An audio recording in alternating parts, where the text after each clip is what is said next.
Good evening and welcome inside Regency Furniture Stadium. Andrew Banster here alongside Matthew Hargrove as we take you through what we can only hope will be a series sweep. 6 games have been played in this homestand so far.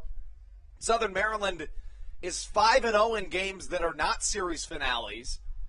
0-1 in games that are looking to make it a sweep here this evening. Matthew, we go into this night knowing that every game seems to have as much importance as the last, and it seems like it's going to be that way throughout the rest of the season. Let's start right here with the playoff situation. Southern Maryland half game up in the Atlantic League North Division in the second half.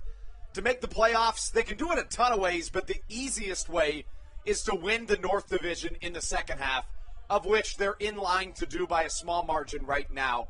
Things get a little bit trickier if Southern Maryland does not win the second half, but let's start right there. What are the things that the Blue Crabs need to do to take care of business, especially against the Ducks tonight? Well, let's go back to where we started to begin the homestand, right?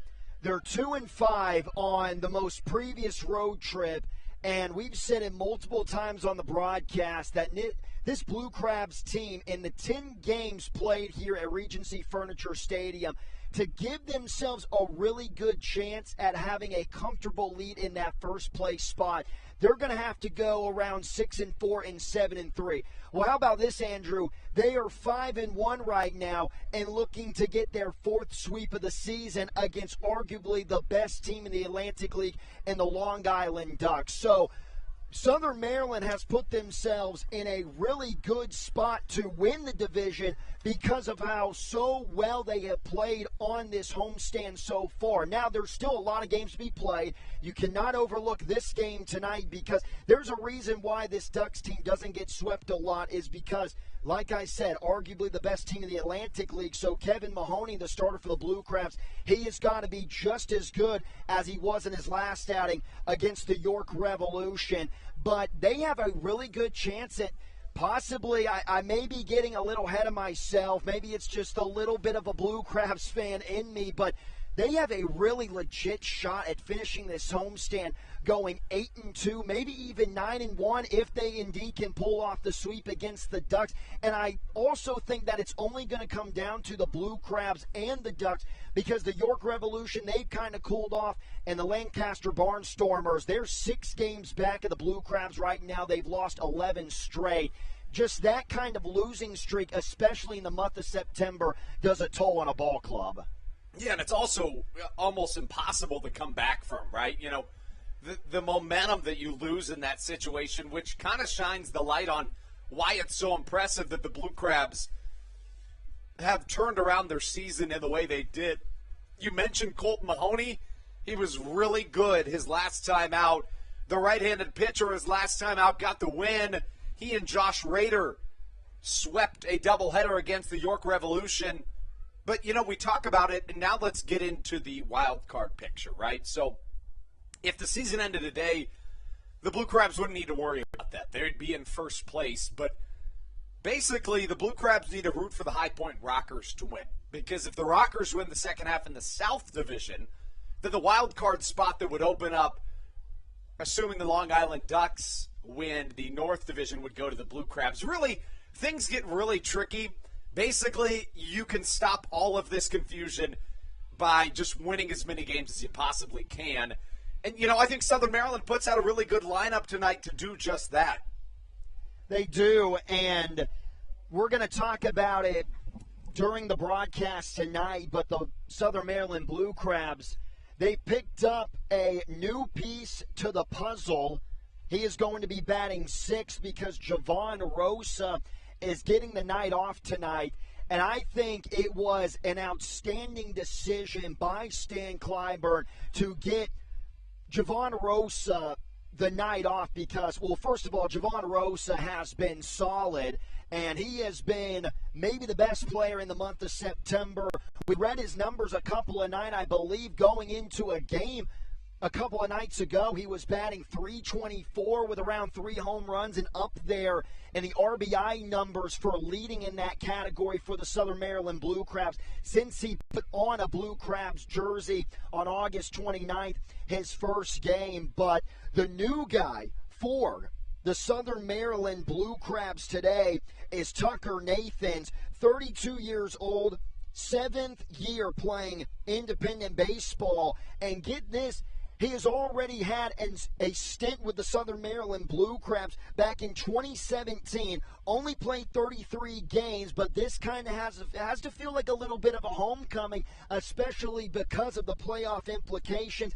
4 home runs, 17 RBIs, a .233 batting average to finish off those numbers with the Blue Crabs, his highest level in professional baseball, getting to a specific level in the AAA back in 2017.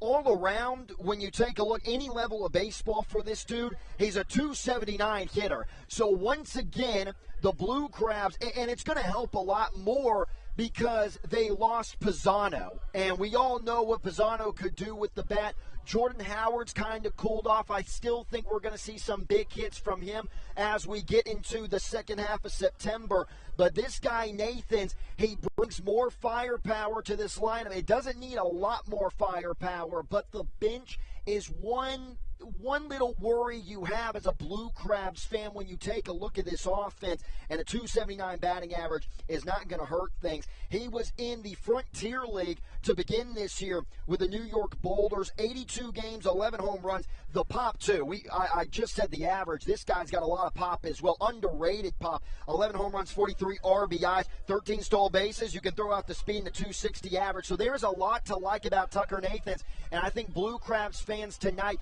are going to be very overwhelmed with what they see.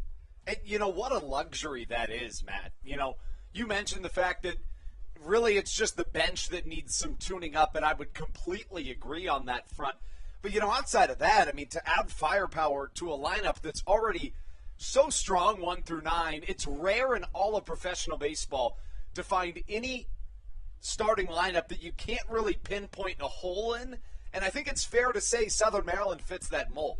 That's the thing is, I remember for our first game on the broadcast together, we had that doubleheader, and I remember Matt Hibert coming into the ballgame as a pinch hitter, batting over 300, and I was thinking to myself, and I said it that night on the broadcast, when I first got into Waldorf, Maryland, the first thing that I noticed about this ball club was up and down the offensive side of the roster, everyone is a threat. And I said this a couple of nights ago as well, but the bottom of the lineup in those clutch situations in Game 1 of the series on Tuesday against the Long Island Ducks, you had guys like Michael Baca and Jordan Howard and Joe DeLuca coming to the box with the bases loaded. And usually for most teams, a 7, 8, 9 guy, yes, they can be good, but for most teams, you're going to say to yourself, man, I wish we had our 4-hole hitter up, or I wish we had a guy like Ruby Silva. That's not the case with the Southern Maryland Blue Crabs.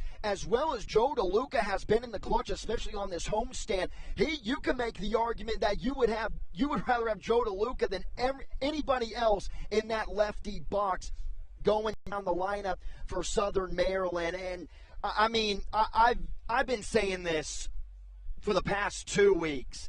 The lineup all the way down 1 through 9 is going to hurt you. And again, Tucker Nathans. But something else, Andrew, that we're not going – immediately people are going to look at the stats and everything. Nathans, 32 years old, 7th year in the independent league. He has a lot of knowledge of the game of baseball. And that veteran leadership is also going to help in these playoff games. He knows how to stay calm with them. Yeah, I mean, what a good ad by Stan Clyburn and Courtney Knischel and the rest of this Blue Crabs organization. I mean, a guy that brings a lot to the table and somebody that can really help you out. Now, 2 more notes on this. You know, as good as the offense has been, the pitching is second best in the league this year. But back to the offense for just 1 second. You talk about a Blue Crabs team that has hit 109 home runs this year. That's the most the team has hit since 2017. And mind you, this is a shortened season, Matthew. Generally, seasons are 140 games. In 140 games in 2017, the Blue Crabs hit 112 home runs. This year in 97 games, they've hit 109. That's remarkable. Tucker Nathan's, I just got done saying the power numbers, but he brings, again, more pop, 11 home runs and 43 RBIs. That is incredible. Javon Rosa, ever since he's come over to the Blue Crabs, we've seen the power. I just got done mentioning the home run numbers since he came over. And, again, I think this is a great night to give Javon Rosa the day off. Zach Collier, he hasn't been showing a lot of pop, but he now leads the Blue Crabs in batting average, and he is right now the most prolific hitter in the lineup, and he's in the 3 spot. That says a lot of what he's been doing recently, but yeah, Andrew, those power numbers are incredible, and I've seen it over these past 2 weeks covering the team. Yeah, Collier leads the Blue Crabs in batting average, on base percentage, slugging percentage, then, of course, also OPS. He's top 7 in the league in all of those categories outside of batting average. A guy that's been so good. And, you mentioned the things that he's done in this homestand. Zach Collier, 12 for 18, 7 RBIs, 5 walks. You ready for this slash line on the homestand? I'm ready. 667, 708 on base percentage, 1056 slugging percentage. That's not supposed to make sense, Andrew. People are only supposed to put those numbers up really in a video game, but Zach Collier, and you got to interview him the other night, and we have talked about off air and on the air how underrated Zach Collier is, and the way that he bestows himself out on the field, just that quiet tone about him makes him even more fun to watch. You just love watching kind of those humble-looking players, and that's what Zach Collier brings, and he also has a lot of leadership, and he's definitely a captain in that clubhouse. Yeah, that's the thing. He's very much like Daryl Thompson in the fact that he's not gonna be a leader with his vocal words, yeah, right? But he is certainly a leader by leading by example, a guy that is just really impressive to watch out there on the mound. And, you talk about Matt Hibert. Earlier, he was our player of the game. Last night, a guy that hit that solo home run, and he just keeps finding incredible ways to get on base. He does, and maybe that home run will spark his bat a little bit. In the series against the Ducks this week, he's 1 for 8. Yeah, he has been able to get on base, so that's not going to keep him out of the lineup, but still a guy who was hitting over 300 to begin the month, and now he's down around the 280, 270 mark, especially going to a potential, postseason run. If you're Stan Clyburn, you would really like to see your leadoff guy eventually start to get hot, because you have to assume that those walks and hit by pitches are going to go down, and he's going to have to start getting hits with the stick. But Matt Hibert, again, has been doing a phenomenal job at getting on base, and at the end of the day, right now, that's all you want from your leadoff man. Yeah, I couldn't agree more. Hibert's a guy that has found some real success no matter the circumstances this year. The Blue Crabs this season, 37-25 since Hibert joined the Southern Maryland Blue Crabs. I mean, that right there says all you need to know about Matt Hibert, a real game changer in this Southern Maryland Blue Crabs order. He is, and he's another quiet guy. And I want to go back to the conversation about quiet leadership. People, especially when they're watching sports nowadays, they're always thinking to themselves when a guy is out there, chirping at the other team or just encouraging his teammates with the vocals and patting his chest, patting his glove, everyone immediately thinks to themselves, that is a great leader. But when you see a quiet guy like Zach Collier and Matt Hibert and even Daryl Thompson, and that really stands out to me, and really everyone else, it should stand out to the Blue Crabs faithful, is that this team is different from the leadership that they have in that third base dugout, and it's consistent.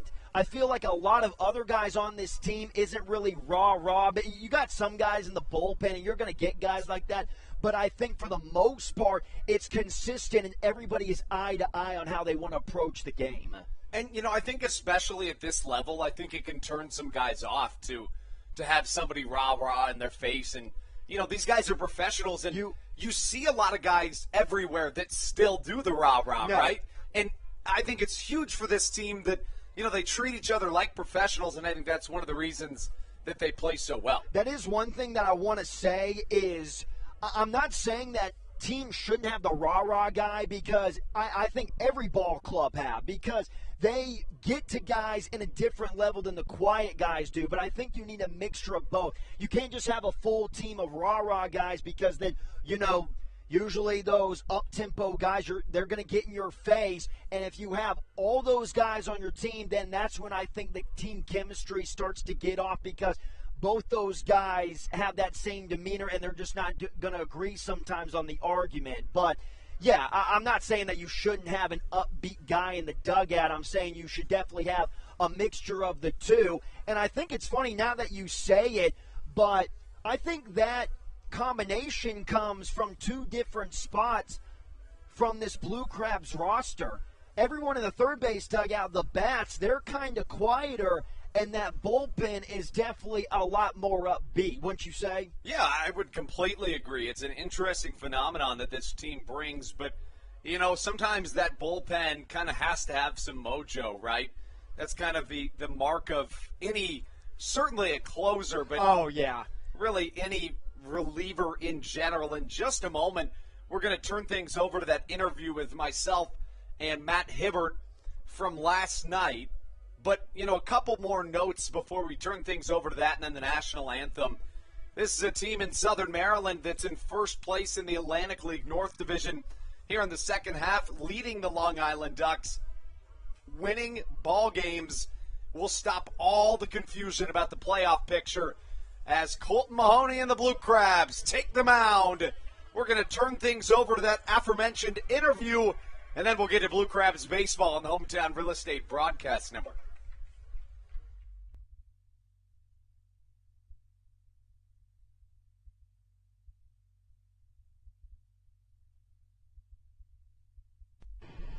The Blue Crabs pick up yet another series win. Southern Maryland wins 7-4. Matt Hibert, a big part of that. A big-time solo home run, and that win's got to feel good against a Long Island team. Southern Maryland, if you make the playoffs, that's probably who you face, so it feels awfully good doing it against them. Oh, for sure. Yeah, we know that that's the team we're going to see. They won the first half, so, we're pretty much gunning for them, and every time we play them, it's a playoff atmosphere. It really is. So, you hit 365 against Long Island, which leads the Blue Crabs team as a whole. Is there something a little extra that you bring into a series with them, or is that just kind of one of those weird stats? I feel like just because they are that team, maybe the level of play gets heightened. You got to have those good at bats. They got a really good pitching staff, so it keeps you locked in, and I'll just have some success against them for sure. So one thing that I really have been wanting to talk to you about, at least in an interview for a while, is you joined the team on June 15th. The team is 4-11 at the time. Ever since then, Southern Maryland is 37-25, and that all started with that 10-12 stretch, in which clearly the best of the year. You have to bring something to the clubhouse. That's not just a weird little stats. So how are you fitting in with this clubhouse that maybe is heightening things, or is it just a good fit? It's a very good fit. When I got signed, I just wanted to come bring energy and basically juice to the team.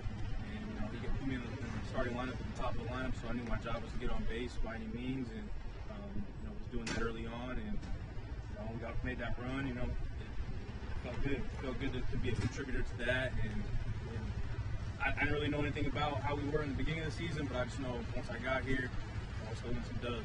It's a good game. So one really big part of your game, at least that I've noticed, right, is just the ability to get on base. You do it through the batting average, a 300 batting average on the year, but the on-base percentage, top 10 in the Atlantic League, right? So the ability to get on base, is that something that you kind of focus on, or is it just any way on? Yeah, I just pride myself on getting on base any way possible. If I got to use my body, taking pitches, whatever it is, because that's my job for the team. And they tell me a lot of the time, it's you go, we go. So I take pride in that, and I execute my job as best as possible. So you got 4 more games in this homestand, 5-1 to this point. How important is it to finish off this homestand really, really strong? Man, it's key. Every game we feel like is a playoff game. So taking it pitch by pitch, and getting these wins, getting these series wins, just kind of propel us into the end of the year. And we're just trying to play our best baseball when it counts.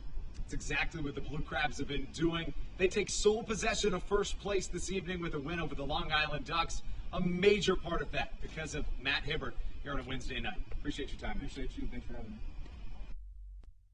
So you hear from Matt Hibert, he touched on some of those things that, we talked about time and time again, and that he finds the ways on base, certainly a part of his game that he notices and does not take lightly.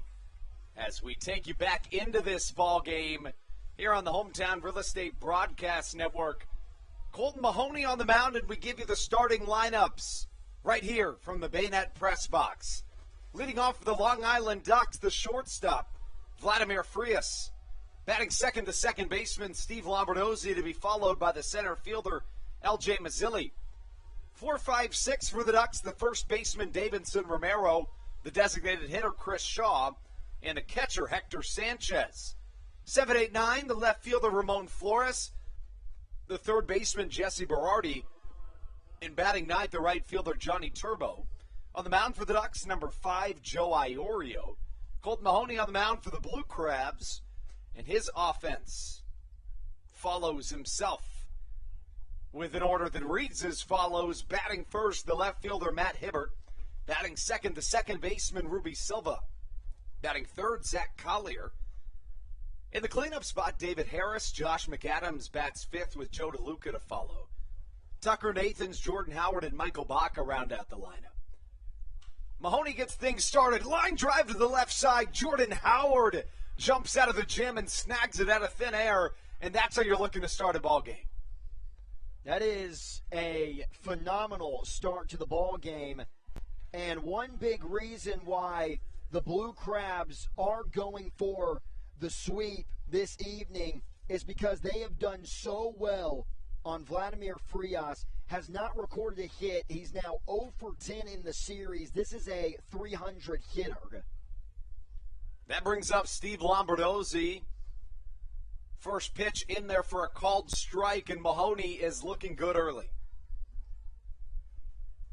Mahoney, a guy that really needs to set the tone early to set himself up for success, something he's certainly done to this point in a short start. He does. It's just going to bring him a lot of confidence, especially against the Ducks team that's very motivated. Usually the best teams in the league are not fond of being swept. Yeah, that's a really good point, and if you're Southern Maryland, that makes it feel all the more better. Mahoney's been really good at home this season. 6-2 at Regency Furniture Stadium with a 4.63 ERA. 53 strikeouts in just about as many innings for Mahoney. And hitters are batting just .229 against him here at home. Just a really up and down year. We said in the pregame show, though, really good outing against the Rebs. In his last start, 6 innings, only allowed 1 run. He had 7 strikeouts. That was in Game 2 of the doubleheader last Friday that began this hot Blue Crabs homestand. Mahoney, the count 3 balls, 2 strikes to the MLB veteran Steve Lombardozzi. Fastball poked to the right side, foul. Lombardozzi played with the Washington Nationals, the Miami Marlins, a couple more Major League Baseball organizations, a really key bat in this Ducks order. Swing and a miss. A line drive started this thing, and now a 7-pitch strikeout. Colton Mahoney feeling good early. And Mahoney got that strikeout on the 4-seam fastball. He only had 1 strikeout out of the 7 Ks against the Revolution batters last Friday. 6 of them came on the off-speed, 3 from the curveball, 3 from the slider. So a little nice to see a little change of pace there from the righty. Two-way brings up L.J. Mazzilli. It's interesting with Mazzilli. He's easily one of the best bats on this Long Island team, as is Daniel Fields. But those are 2 guys that have basically not played any games against Southern Maryland this season. And Lou Ford, a guy who is not in the lineup tonight for the Ducks, he's been making up for the loss of Mazzilli.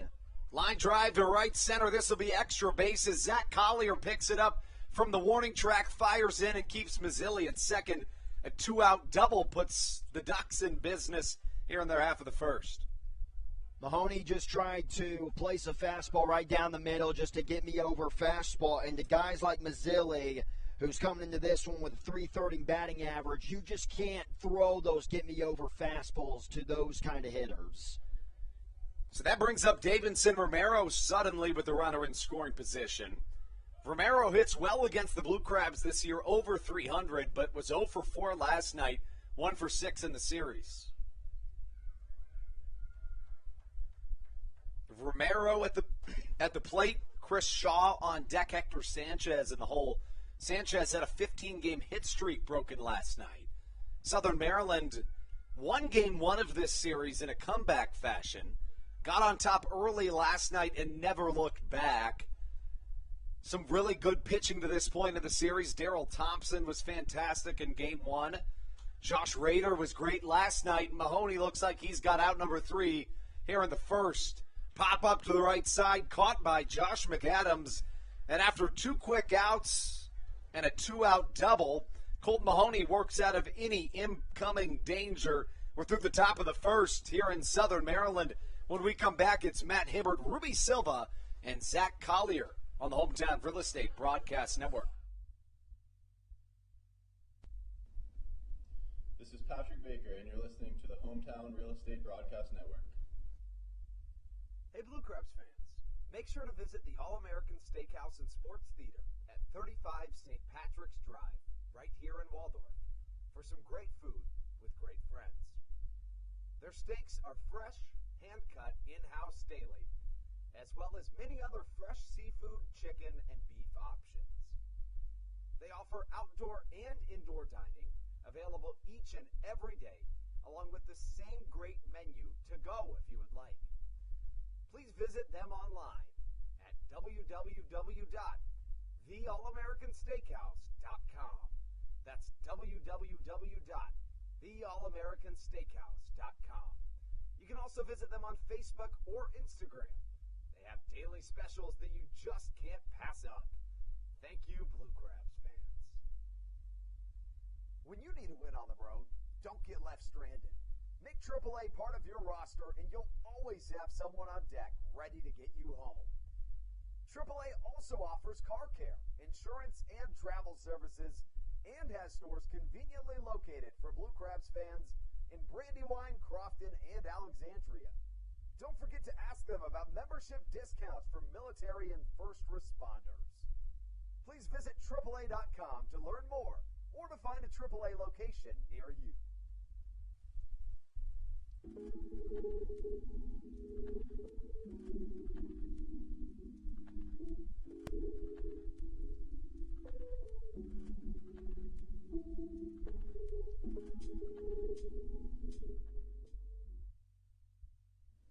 This is Dalton Geeky, and you're listening to Hometown Real Estate Broadcast Network. Welcome back inside Regency Furniture Stadium. Andrew Banstra, joined by my broadcast partner Matthew Hargrove, as we take you into the bottom half of the first. Matt Hibert will lead things off. Hibert had that solo home run last night, has been getting on base at an absurd rate here in this homestand. Hibert 2 for 17, but has drawn 4 walks and has been hit by 5 pitches. Again, you have to think that that home run from last night is going to get him going. Stan Clyburn desperately needs it to get the righty going. So a right-on-right matchup. Joe Iorio will lead things off on the mound for these visiting Long Island Ducks. Ball misses inside. As for Iorio, a ton of wins on the season, but the ERA doesn't necessarily match it. 10-2 with a 4.77 ERA. The walk's a little higher than you'd like, and the strikeout's not quite as high as you'd like. But, neither of those things always indicative of the success of a pitcher. You have to remember, too, that 4.77 ERA, especially for the Atlantic League, is not the worst thing in the world. But you're absolutely right. It definitely, you wouldn't think that he would be 10-2 on the year. Yeah, especially with how he started. He allowed more than one earned run just 2 times in his first 5 starts, but has struggled over his last maybe 6 starts. Struggled for his own standards, I should say. The worst of those starts was on the road against these same Blue Crabs. Iorio has really struggled against Southern Maryland this season. Has made 3 starts against the Blue Crabs. The first was not so bad. Back on June the 5th, 6 innings, 8 hits, 1 earned run. But his last 2, which came in consecutive order, really were a struggle for the right-hander. Back on August 12th, 8 earned runs, 11 hits, and 5 innings and a loss. One of his 2 on the year. As Hibert watches strike number 3, he goes down on strikes looking. But his other start against the Blue Crabs here in Southern Maryland, 5 earned and yet again 11 hits. Matt, he's only allowed over 5 runs 3 times this year, 2 of them against the Blue Crabs. Also, he's only allowed more than 10 hits twice this year, both of those against Southern Maryland. He's coming into this outing, though, feeling pretty good. Back-to-back quality starts. His last performance against the Barnstormers, 6 innings, only allowed 2 runs. Both of them earned a couple of strikeouts, 3 walks, and 4 hits. So if there's going to be a time to have your first really efficient outing against the Blue Crabs, it is this evening. Ruby Silva comes to the plate. He has back-to-back multi-hit games as he sees a fastball miss upstairs. That's 2 straight batters that Iorio has fallen behind 2-0 to.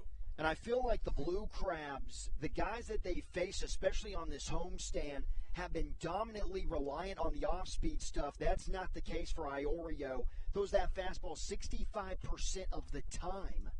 Ruby Silva sees a pitch inside. Silva has seen Joe Iorio very well this season.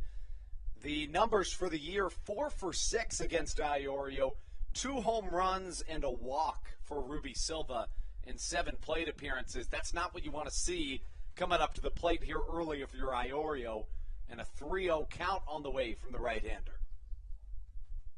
The pitch to Silva in there for a called strike, 3-1 the count. Iorio doesn't have problems with finding his location, at least this summer. Only 38 walks and 103 and 2/3 innings. And the way that this meat of the lineup for the Blue Crabs has been swinging the bats, you just cannot, especially walk a guy like Silva. The 3-1 to Ruby inside, and that's ball number 4. So Ruby draws a walk here early, and you mentioned the free passes are something you just can't have if you're an opposing pitcher, especially with this guy coming to the plate. No, you can't. I looked on the on-deck circle, and that's why I said what I said about walking Ruby Silva. I've always thought to myself, when is the appropriate time to have a walk? And I think it's not often, obviously, but I think if you are going to pick a spot, at least have 1 out in the inning, because to lead off the inning with a walk is terrible, and then the 2-out walk usually doesn't end up well for the pitcher. Collier this season 5 for 7 against Joe Iorio. Somebody he's seen very well. In the midst of that, how about this? 5 for 7 with 2 doubles, a triple, a home run, and 2 walks. So certainly seeing the right-handed Iorio very well this season. I mean, those numbers are just remarkable. 4 extra base hits and 7 at-bats. Collier hits one to the right side. It's fair. That'll be extra bases. Silva rounds second. Collier going to second himself. Silva rounds third, and that's going to be an RBI triple. How about 6 for 8 on the season with 2 triples, 2 doubles, and a home run against Joe Iorio. And that's Southern Maryland's 3rd straight game with a triple. And you're going to see Hector Sanchez arguing with the first base umpire in Jim Clayton about that ball being fair. That's the reason why Romero, towards the end of that play, just kind of gave up on the baseball because he thought it was foul. Even the pitcher, Iorio, everyone on that right side thought it was a foul ball. And we also see down the right field line in that right field corner, Johnny Turbo having some trouble with it. Flores, who's the left fielder tonight, he had some trouble with it. He's had some trouble with it the past 2 games in this series. That right field wall, it just continues to remind me of the right field wall in Boston. So now David Harris comes to the plate. First pitch, a strike. Harris and Zach Collier have been nothing short of fantastic here in this homestand. Collier finds himself, after that triple, 13 for 19 in the homestand with 8 RBIs. Harris not far behind him at 11 for 20. This one, however, popped high to the right side in foul play, and catching is the first baseman, Davidson Romero, for out number 2. The key to getting a sweep against any team, after you get the second win, you have that mindset of, well, we might as well go out and win this last game. We only have one more. And you tell yourself to take it day by day, and that's the kind of thinking that you have to have in any sport, but especially when you get down to the postseason, and that avoids you from looking at how every other team is doing in the league. Just focus on one game at a time, and the Blue Crabs have been able to do that. Josh McAdams up to the plate. First pitch misses outside. And for McAdams, we are officially on record watch. He is within striking distance to become the all-time leader in a single season for both home runs and RBIs, is McAdams. Now, he's still a little far away, but he is within striking distance. And for a guy that can get really hot in not so much time, it's certainly possible. Last night, Josh McAdams had 4 RBIs, giving him 76 on the season. What do we have for the specific numbers on the record? Do you have that? As far as the all-time leaders? Yes. The all-time home run leader was Jeremy Owens in 2009. The all-time RBI leader was Patrick Osborne in 2008. And to make that an even more interesting statistic, both of those guys ended up becoming Blue Crabs managers. So what you're saying is Josh McAdams is going to take over the reins after Clyburn. Now, Jeremy Owens and Osborne, 2 Blue Crabs legends. The 1-2, a swing and a miss. Josh McAdams goes down on strikes, but not before the Blue Crabs can strike with one of their own. A RBI triple from Zach Collier puts Southern Maryland on top early. 1-0 the score as we take things into the second on the Hometown Real Estate Broadcast Network. This is Joe DeLuca, and you're listening to the Hometown Real Estate Broadcast Network. Dyson Building Center is one of the oldest family-owned and operated hardware, lumber, and building supply stores in Southern Maryland. They're located in St. Mary's County on Route 5 in Great Mills. Dyson's has an expansive and diverse inventory to help you with all of your home improvement and project needs. Whether you're new to the world of DIY, a tried and true DIY professional, or somewhere in between, the friendly and experienced staff at Dyson Building Center is ready and willing to help you today.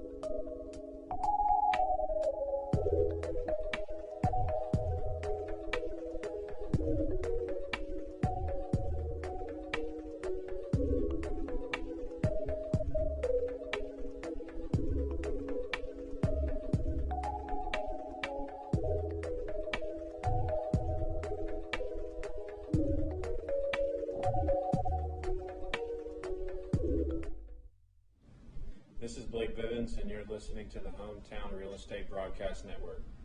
We touched on Patrick Osborne and Jeremy Owens right before this break. Interesting note on both of those guys. We talk all the time about former and future Blue Crabs that make it back to that MLB level, but we even talk about from a front office perspective. An old Blue Crabs intern, Jenna Doak, now with the New York Mets, was just featured by them the other day. And then Patrick Osborne was one of the rising stars in the Yankees organization, managed as high as the Double-A level before Derek Jeter pegged him and basically said, leave your managing spot with the Yankees and come be in my front office as one of my head scouts with the Miami Marlins, and that's exactly what he did. So some really impressive stuff from Osborne, a guy that's a class act and really loved here in Southern Maryland. Colt Mahoney back out for his second inning of work. First pitch misses down low to Chris Shaw, who starts things off for us this evening. Yeah, a lot of talent that has come through Southern Maryland. Doesn't matter if it's from the front office or the players. And you see it on the field even here this evening. You just have to assume that some of these guys are going to get into affiliated ball soon. Chris Shaw, an MLB veteran in his own right, played in the MLB as recently as 2019, originally a first-round draft pick in 2015. And, you know, there's a certain script that guys generally follow when they make the majors and then end up in the Atlantic League. But somewhat of an outlier is Chris Shaw in that he was drafted in the first round in 2015, made the MLB in 18, played as recently as 19, but finds himself here in the Atlantic League in 2021, and you got to wonder how much COVID had to do with that. It had a lot to do with it, and for Chris Shaw to still be playing as a first-rounder, you have to commend him for that. I know it's got to be tough. All the pressure that you have as a first-rounder, everyone obviously expects you to be their superstar, and right now for Shaw, that just wasn't the case. But I feel like a lot of guys, first-rounder, if they don't make it at that superstar level, then they just kind of, give up on baseball. But for Shaw, he's still going here in the Atlantic League, obviously. Hector Sanchez comes up to the plate after a strikeout from Colton Mahoney, his second of the night. The strikeout numbers were much higher in his last start for Mahoney. High fly to the left side could be playable for Hibert and will be. And a quick out number 2. Mahoney locked in here early. Not only is it key for Mahoney to have a great outing because, that's going to allow Stan Clyburn to make it easier on who's going to be consistently in the rotation or who's going to start down the postseason stretch potentially, but Matt Latos and Briseño were used last night, so you kind of have to assume that both those guys, especially Matt Latos, he's been being used quite a bit. I know they've only been inning stints in the ninth, but you have to assume that you're not going to get those two guys tonight, even if the Blue Crabs are in a save situation. So for Mahoney, if he's able to go 6 or 7 innings, you're definitely helping out that bullpen. Yeah, Latos has appeared in each of the last 2 nights. He has 2 consecutive saves in the 2 first games of this series. Obviously, both of them wins. The Blue Crabs have had 20 wins here in the second half as the count goes to 0-2 on Ramon Flores. Latos has saves in 10 of the 20 wins. And that's definitely going. Fastball just misses, I beg your pardon. And that's definitely going to be Stan Clyburn's decision because Matt Latos, if it was up to him, he would be in there every single night in a save situation. Right on left matchup, Mahoney on the mound facing an MLB veteran in Ramon Flores. The 1-2 slider fouled back to the left side. As for Ramon Flores, finds himself 2 for 7 in the series, riding a 2-game hit streak. A home run, 4 doubles against the Blue Crabs this season. The 1-2 once more from Mahoney. Fastball upstairs, the count 2-2. Mahoney being very aggressive early on, attacking these hitters with the fastball. Again, he's a guy that likes to go to the curveball slider, especially on strike 3. Curveball, strike number 3, the 3rd strikeout through 2 innings for Colton Mahoney, who is on his stuff this evening. His offense has already given him a lead. It's 1-0 Blue Crabs heading into the bottom of the second, and when we come back, it's Joe DeLuca, Tucker Nathans, and Jordan Howard on the Hometown Real Estate Broadcast Network. This is Patrick Baker, and you're listening to the Hometown Real Estate Broadcast Network.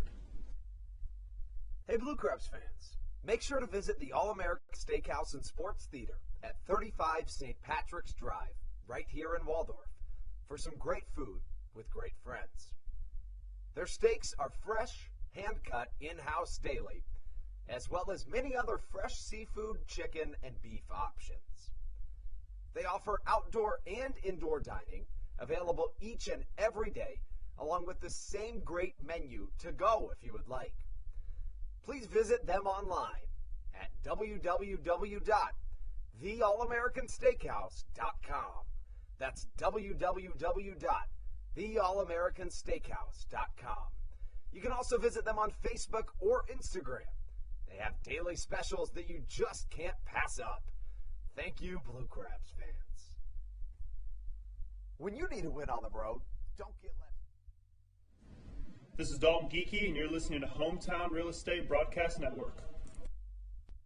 Welcome back inside Southern Maryland. Joe Iorio back out onto the mound, finding himself in an early hole, knowing that Colton Mahoney's on his stuff this evening, has got to put a little bit more pressure on the right-handed starting pitcher. You know, we mentioned it. He allowed that RBI triple back in the first inning from Zach Collier. Things don't get much easier here as Joe DeLuca, Tucker Nathans, and Jordan Howard come to the plate. Quickly, we're going to flash things back to last night. Of course, just the audio call of the play, but it was Matt Hibert's home run that gave the Blue Crabs their most home runs since 2017. Be pretty valuable to this lineup. Matt Hibert sends one well to the left side, no question about it. Bye-bye baseball. A solo shot from Matt Hibert makes the Blue Crabs lead back to double. A 4-2 advantage here in the second. And that was a huge play in last night's game, that Hibert home run in the second inning. Southern Maryland would go on to win that game. Scored 3 in the first as Joe DeLuca lays down a bunt, maybe a little bit too close to the pitcher, Joe Iorio, and it is. It's thrown to first for out number 1. I think it's crazy how Joe DeLuca is so good with the bat and such a big body, but it almost looks like at least almost 40% of the time he's always looking to lay one down the third base line. You just do not see catchers doing that at all at any level of the game of baseball. It just adds another element to DeLuca's strong game. Yeah, he's a guy that really has good bat control, and he's able to catch the defense off balance quite often.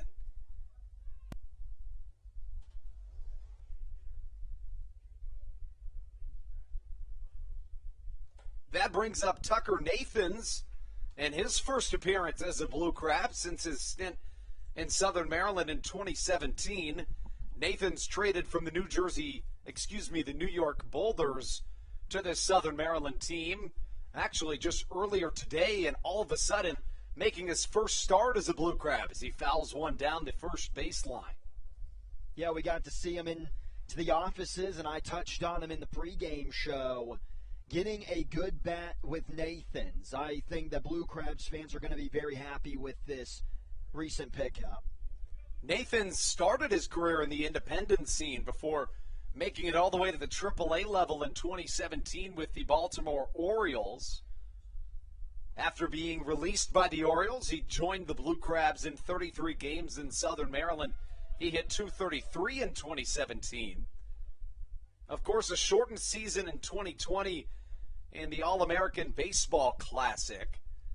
But he hit .360 in 23 games. You mentioned the career numbers outstanding for the left-handed hitting Tucker Nathans, who skies one into foul territory, should get out of play and does, right on top of that third base dugout, and we stay at an 0-2 count. And you know, you touched on it, it's really a good point. Nathans has sneaky power, something a lot of guys here in Southern Maryland do.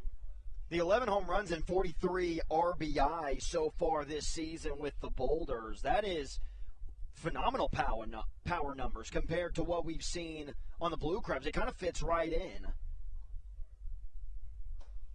0-2 once more, an off-speed. Swung over and missed for strike number 3. The third strikeout for Joe Iorio, somebody that doesn't strike out a ton of batters, but looking good early. With that being said, he had his fair share of mishaps in the first inning, but did a good job to work around it and keep things in one run. Nathans was thinking something else. That was a hard-cutting slider. He just backdoored him. That Iorio throws 17% of the time. Again, he's predominantly with the fastball. Yeah, Iorio is looking smooth besides that triple from Collier. First pitch to Jordan Howard misses inside. Howard, a .245 hitter on the season, joined Southern Maryland about a week ago, and, he and Nathan's batting in that 7 and 8 spot. So they both joined the team in the last week, already finding major roles with a couple of key players out of the Southern Maryland lineup. And, the fact that the Blue Crabs have been able to sustain success with Alex Crosby, Dario Pisano since traded, but he's still out of the lineup, obviously. And then Kent Blackstone as well has been quite impressive. Howard's been in a little bit of a slump, and again, the Blue Crabs didn't get him for his bat, but what he's been able to do also defensively and the speed that he brings. Nathan, that's a thing that we didn't talk a lot about too, is Nathan's has a good amount of speed. A ball and 2 strikes the count to Jordan Howard. Yeah, you mentioned it. He went 4 for 6, make that 4 for 8 in the series against York, but finds himself over 7 in this 3-game set with the Long Island Ducks. The 1-2 on its way from Iorio. Broken bat, softly hit to center field, and catching in shallow center is Vladimir Frias. A 1-2-3 inning for Joe Iorio, and a quick game to this point here at Regency Furniture Stadium. Live from the Baynet Press Box, rolling things on to the third on the Hometown Real Estate Broadcast Network. Hey, Blue Crabs fans, make sure to visit the All-American Steakhouse and Sports Theater at 35 St. Patrick's Drive, right here in Waldorf, for some great food with great friends. Their steaks are fresh, hand-cut, in-house daily, as well as many other fresh seafood, chicken, and beef options. They offer outdoor and indoor dining, available each and every day, along with the same great menu to go if you would like. Please visit them online at www.theallamericansteakhouse.com. That's www.theallamericansteakhouse.com. You can also visit them on Facebook or Instagram. They have daily specials that you just can't pass up. Thank you, Blue Crabs fans. All Pawn is Southern Maryland's premier pawn shop and is the official pawn shop of the Southern Maryland Blue Crabs. Stop by and say hello today. They've been a part of the Southern Maryland community for 18 years. If you need some cash to hold you over, or if you're just doing some spring cleaning and want to clear some stuff out, please bring it by All Pawn and let them make you an offer. If you have broken jewelry or some that you just don't want anymore, please bring it by and they'll pay you more than anyone in the Tri-County area. They're located on 301 in White Plains, just south of DeMar Road. Go Blue Crabs!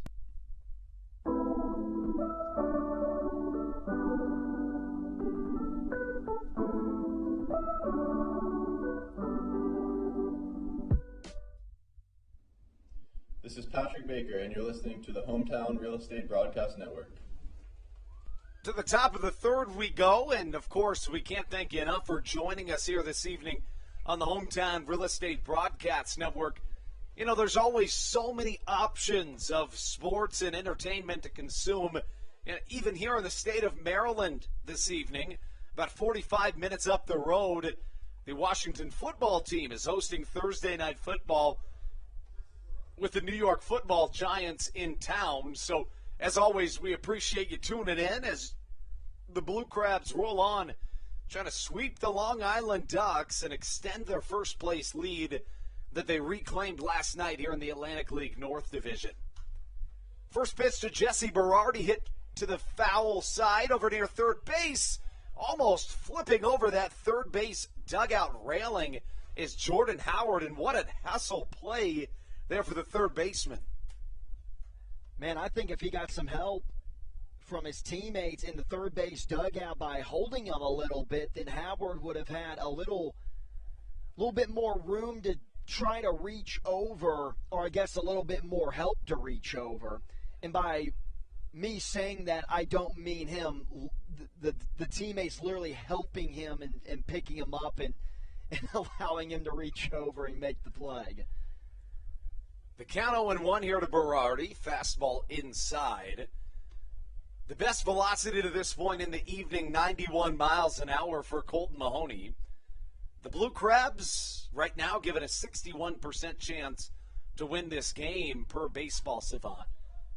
High fly, shallow center field. Michael Baca and Ruby Silva can't see it. That ball has to drop and does. Baca picks it up and it's not going to get the speedy Berardi at second, and that's just simply an unfortunate play for the Blue Crabs. Clearly that ball got lost in the lights. I don't think it got lost in the lights. I think we have just reached that point in the night. I like to call it kind of the twilight zone. The sun is almost completely down, and that ball is just going to mix in with the clouds really well. And like you said, Baca and Silva just couldn't see it. Then almost turned into an unbelievable play as it bounced right to Baca, and he almost put the tag at second. That brings up Johnny Turbo after the double from Jesse Berardi. An unorthodox double to be certain, as Turbo hits one to the right side. That will just stay foul, actually. And that's going to get the Long Island Ducks out of the dugout, no question about it. And I think that while I think that that ball was foul, after that play earlier on the Zach Collier hit and how steamed up they were about that. No, Andrew, I got to disagree with you. That ball hit the chalk. You could see White go into the air. And the Long Island Ducks have a legitimate argument right now. And Wally Backman is doing just that, the MLB veteran that has a World Series ring in his own right. You know, if you caught the ESPN documentary on the 1986 New York Mets last night, you certainly saw Wally Backman's face. And, of course, he was a huge part of that team.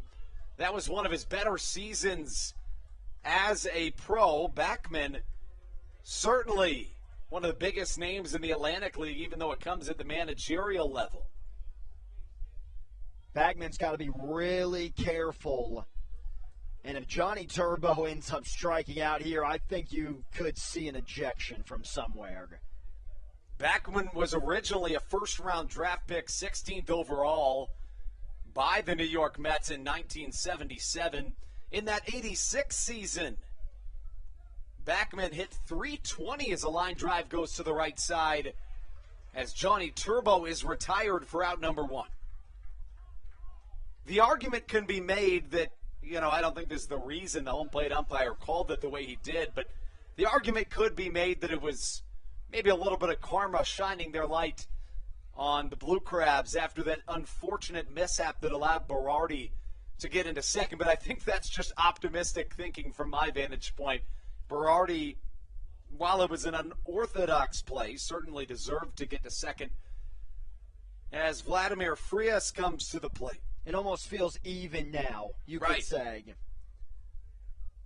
Frias lined out to the third baseman, Jordan Howard, his first time up. And for a guy that's had a lot of success against the Blue Crabs this season, he's had his fair share of struggles here in this series.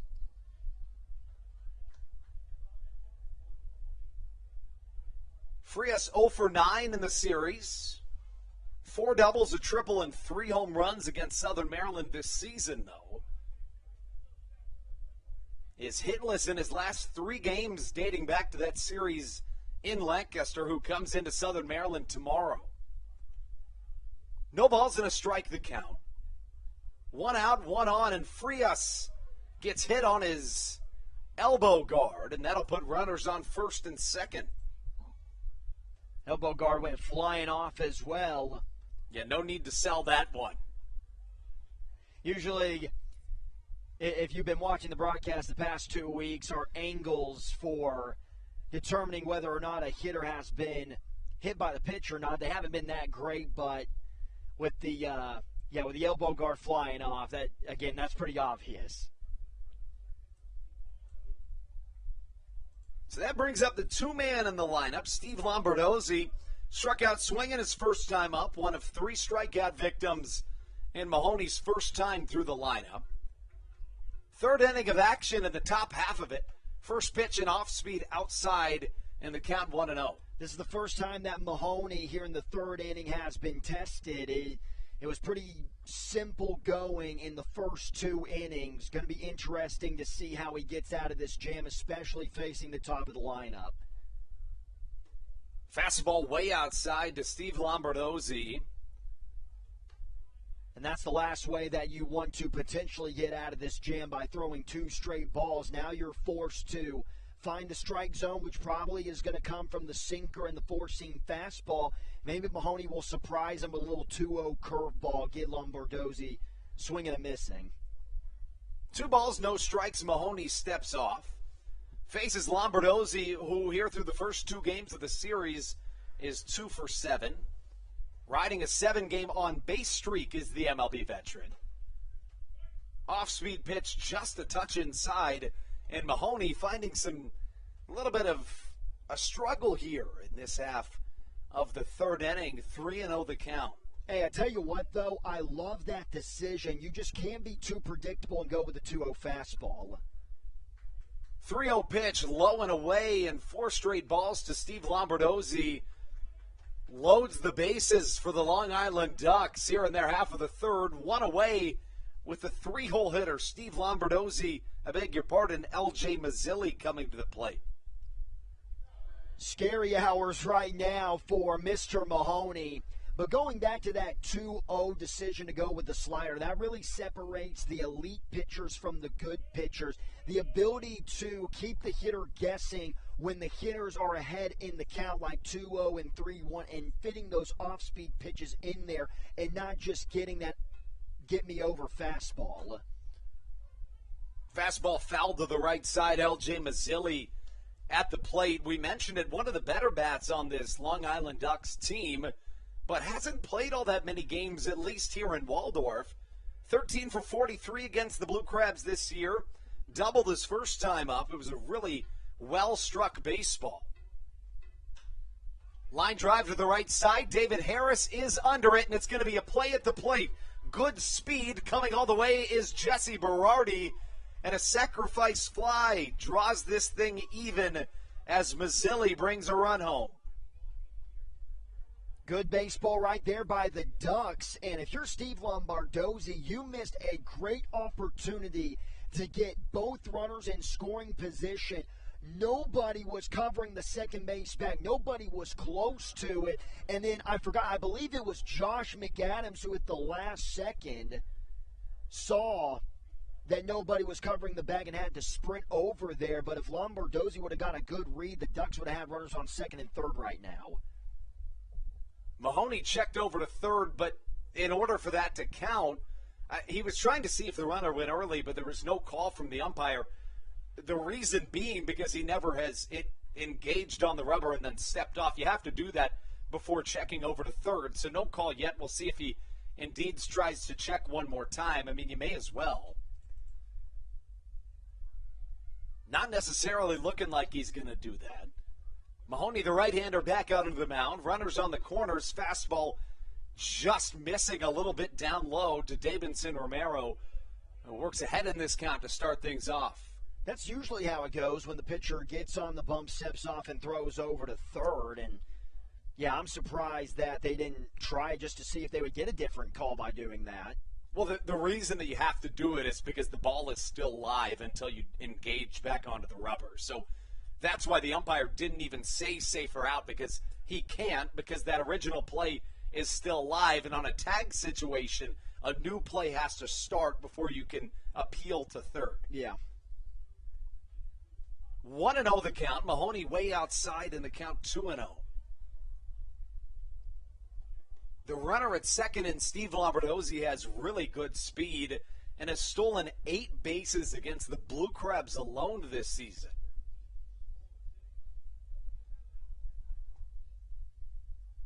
A 1-1 ball game with Davidson Romero to the plate, who flew out to the first baseman Josh McAdams his first time up. Fastball swung on and missed. Mahoney's fastball looks really live tonight. I know that the command hasn't been all that great in this top half of the third, but even going back a couple innings ago to begin this game, and it's just going to get better. When you get into the middle innings, that's when the starters really are feeling their best. Check down to first. He did not go, says our first base umpire this evening, in the count 3-1. Really important pitch upcoming here. And just like on that 2-0 earlier in a hitter's count, it's such a dangerous time to pitch, right? Because you don't want to miss, but you also don't want to give him something too good. This one gets away from Joe DeLuca. This run likely scores and does. Safe at the plate is Vladimir Frias. And the Ducks pick up 2 runs here in their half of the third and suddenly take a lead after that Debinson Romero walk that featured a wild pitch.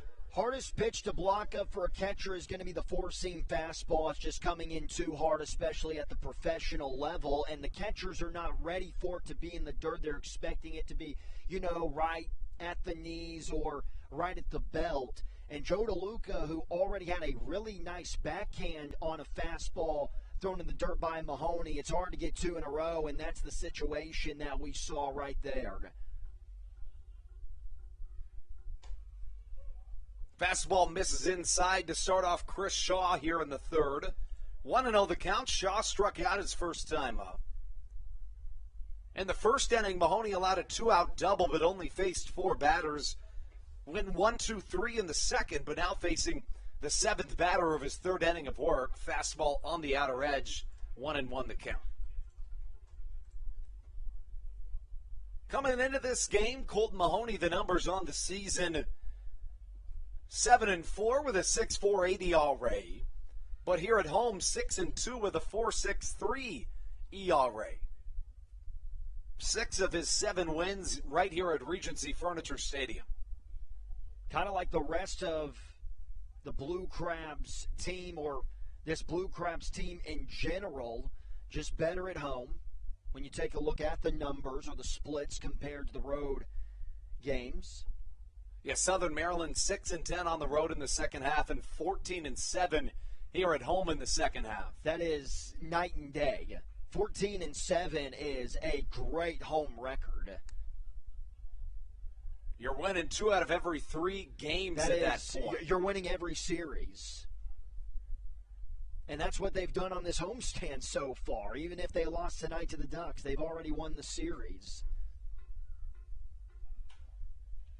2 balls and a strike, lazily hit to the left side, a jump and a catch from Matt Latos in the bullpen, and the count evens at 2-2.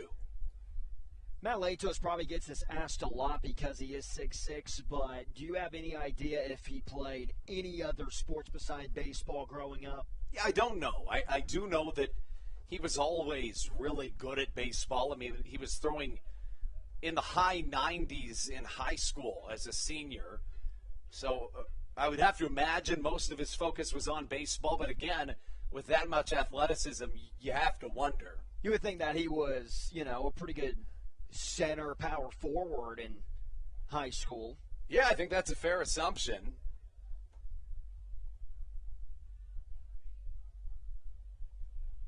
The count, 2 balls, 2 strikes to Chris Shaw.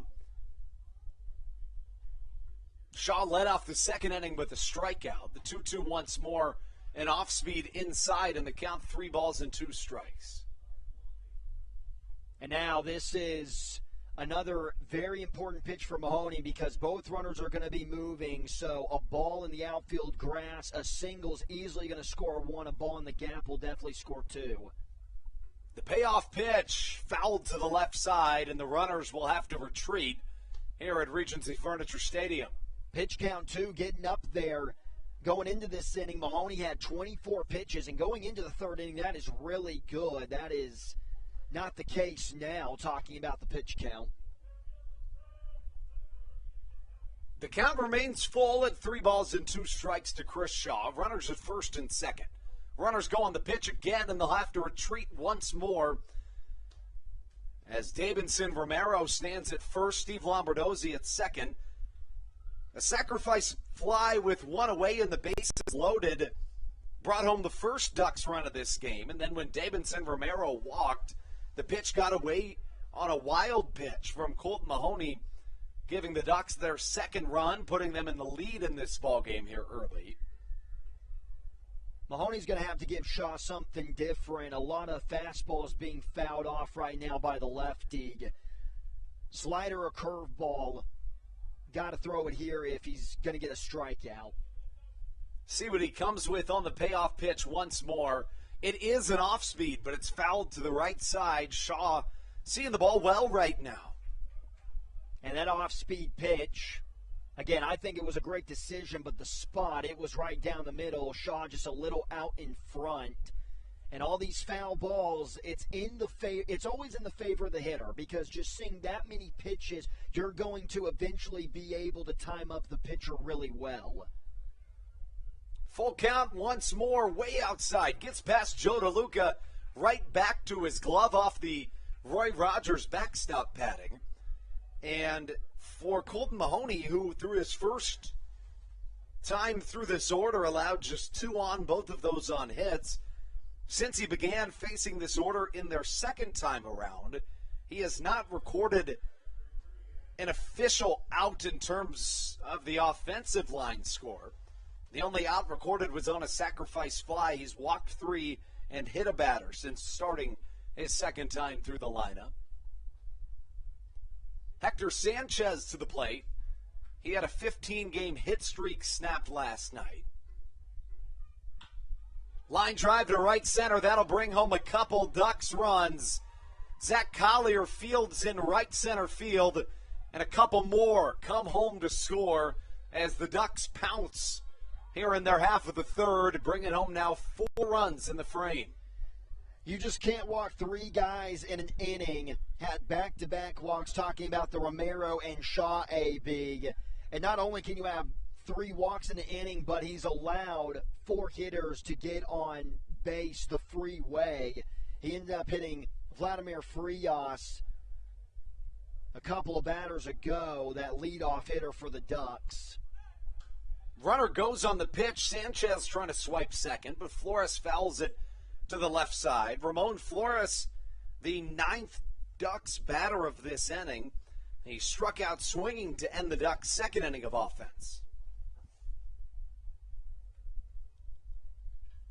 Waiting on deck, Jesse Berardi, who led off this inning with that bizarre double that just kind of got lost in the lights.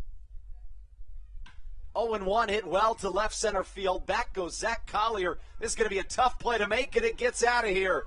It's a 3-run home run from the left-handed hitting Ramon Flores. And after 2 really quick innings from Colt Mahoney, the Ducks pounce here in their half of the third, plating 7 runs. It's just going to go back to the walks. Eventually, when you are walking a ton of guys, you're going to run into some heavy contact, like that really nice swing by Ramon Flores.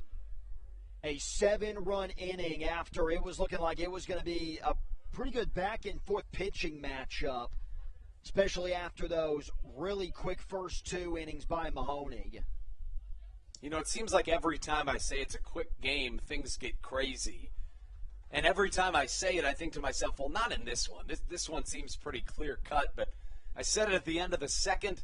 Here we are with 7 Ducks runs in the top of the third, but if we know one thing about this Southern Maryland team, they can stage a comeback or 2. They'll look to do just that when we come back in the bottom half of the third. The Ducks plate 7 in their half of the third inning. It ends on a Ramon Flores 3 RBI home run.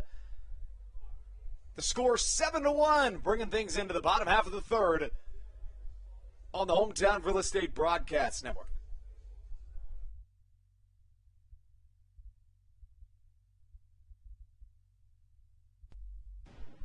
This is Joe DeLuca, and you're listening to the Hometown Real Estate Broadcast Network. Whether it's Chris Paul, Cliff Paul, Aaron Rodgers, or even the son of a former Blue Crab, Patrick Mahomes, you've seen many athletes endorsing State Farm. That's because your State Farm agent has your back through good times and not so good times. That's why all the Blue Crabs, Darryl Thompson and the whole team, trust State Farm with their insurance needs. State Farm is the company people have trusted for over 99 years to help life go right. Call your local State Farm agent, Greg Conklin, today at 240-776-4289. When you're in the market to buy or sell a home, call Tony McClure of Century 21 New Millennium and his Grand Slam team. The realtor of the Southern Maryland Blue Crabs since our first season in 2008. Tony and his team of preferred partners includes Tim Murphy of CNF Mortgage and Steve Scott of the Scott Law Group. Together, they will ensure that your real estate needs are nothing short of a grand slam. The quality service you will receive is Hall of Fame worthy. Put Tony's 41-plus years of experience to work for you. Call or text Tony today at 301-928-1280 for your personal Grand Slam experience. Go Blue Crabs.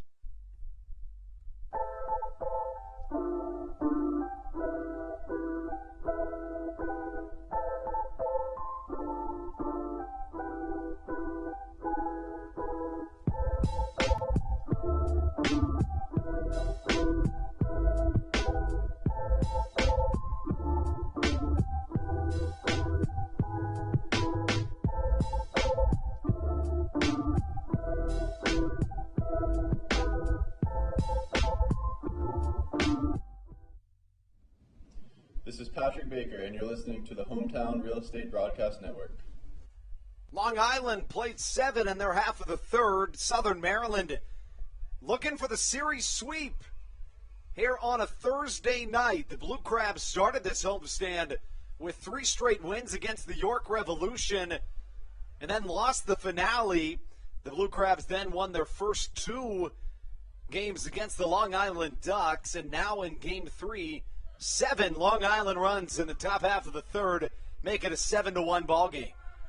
We knew that this was going to be a really tough contest for the Blue Crabs. Going for a sweep against one of the better teams in the Atlantic League, you just have a gut feeling. You just assume that the Ducks are going to come out a little bit more focused than usual, as now I think Hector Sanchez is a little banged up, but he's saying that he's okay. You brought up a good point, though, in the top half of the third. The way the Blue Crabs have been swinging the sticks, if there's any team that's going to come back down by 6 this early in the ball game, it's going to be Southern Maryland. And they obviously don't have to get it all back here in the third inning, but it'd be really nice as a booster to at least get 1 run. Yeah, you don't need to get them all back in 1 inning. You can certainly chip away as Michael Baca starts things off with a called strike on the outside corner. Joe Iorio, who allowed 1 run in the first, also walked 1 in the first, but then the second 1, 2, 3, he's retired 5 straight and now faces the 9-hole hitter, Baca. The count evens at a ball and a strike. And even if you don't get 1 run this inning, you can at least put together really nice quality ABs and get that pitch count up for Iorio. Iorio, 30 pitches thrown this evening, 20 of them strikes. Pitch number 31 misses low and away. See, it'd be really nice if they can get that pitch count above 40, maybe in the 50 range. And you would have to assume if they're able to do that, then they would have to, you would think, get a run across the board. Yeah, I would completely agree. Both of those things would play into the Blue Crabs' hands as Baca sees a pitch high and away. 3-1 the count. The right-handed hitting shortstop Michael Baca, who is really the one outlier to that split situation you were talking about earlier. Like you mentioned, Southern Maryland much better at home, but Baca hit a lot better on the road than he does here at Regency Furniture Stadium. Fastball foul the way he hits, 320 on the road and about 237 here at home. If you're Michael Baca, this is a great situation to look for a perfect pitch. For Iorio, you were just given 7 runs, a 6-run lead. You do not need to walk the leadoff man. Just place the fastball right down the middle. 3-2 line drive on a chop to the left side, fielding it and throwing it across the infield for out number 1. A good rebound there from Iorio after falling behind. And if you can say one bad thing about Iorio to this point, it has been falling behind batters, but certainly has not affected him too much to this point. If you continue to do it, though, as we are starting to enter the second part of the lineup, this is where it's going to hurt you, getting the guys who have seen you a second time around. Iorio, that was huge to not walk the leadoff man for coaches and managers. That is a pet peeve. Matt Hibert to the plate. Lofted to the left side and reined in left field from Ramon Flores. 2 quick outs from Joe Iorio, who took a while to get through that first, but all of a sudden he finds himself having retired 7 straight Blue Crabs with Ruby Silva coming to the plate. Also pitching with a 7 spot on the board in a 6-run lead for Iorio. That does wonders for your ability to just calm down out there on the bump. Fastball high and away starts off Ruby Silva. Silva breaking out of a quasi-slump, but still leads the Atlantic League, this Blue Crabs teams in batting average since joining the squad. The 1-0 swung on and missed from number 12, and the count 1-1. Had one that he could have sent a long way, a fastball about chest high, and also again for Iorio. Again with the 6-run lead, the pressure is kind of taken off of you for your ability to throw strikes. You're not thinking about it as much. 1-1 outside off the top of the glove of Hector Sanchez. Silva stands relatively far off the plate, so something that to a normal hitter from the left side would be a little inside is the bread and butter for Silva. He has a beautiful inside-out swing when he's at his best, and he attacks that left center alley. 2-1, hit back into the protective netting, and the count evens at 2 balls and 2 strikes. You're going to see a lot of veterans try to consistently take the ball the opposite way, and that is the best way to do it. You can see that through every level of professional baseball. That's why we get so impressed when you see these superstars at 22 and 23 years old with that opposite way power.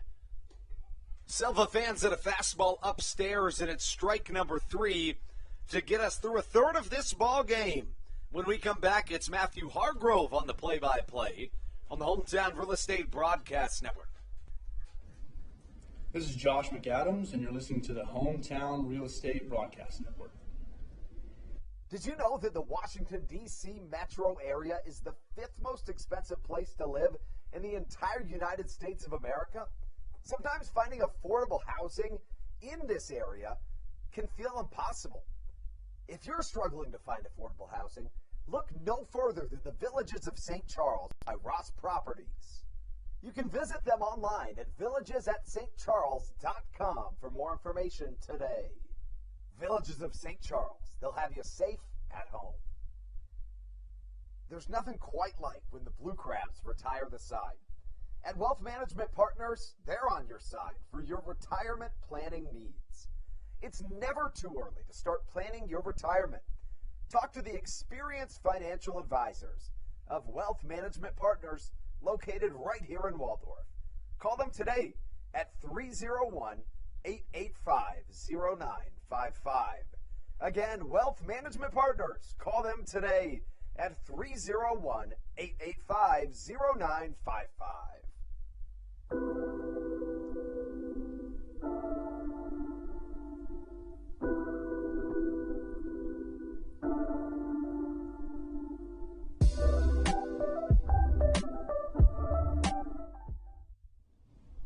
This is David Harris, and you're listening to Hometown Real Estate Broadcast Network.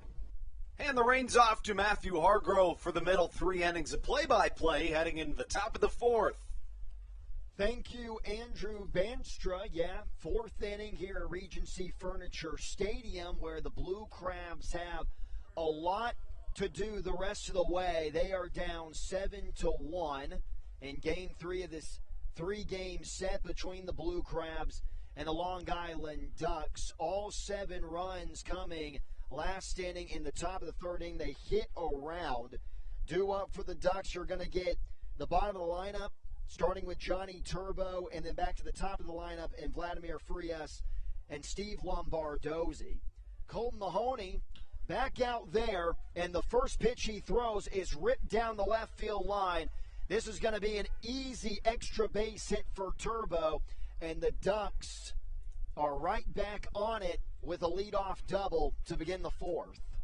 Yeah, Matthew, coming into this series, the Long Island Ducks had won 9 in a row. The pitching had been really good for them, but the offense was the real X factor. They were putting up runs at an absurd rate.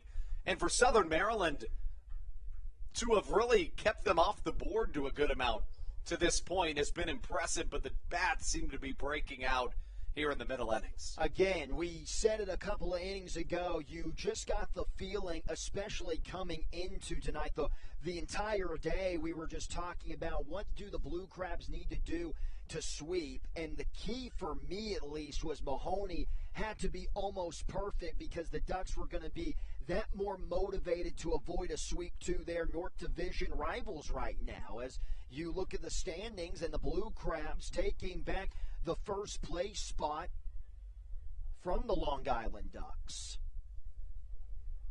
Time's going to be called. DeLuca, maybe a little bit of a cross-up. It was a slider from Mahoney. Maybe DeLuca thought that the heater was coming in. It's been the sinker and the slider that he's featured most this evening. Of his 57 pitches, 67% of those sinkers, 38 in total. The slider accounts for nearly 30%.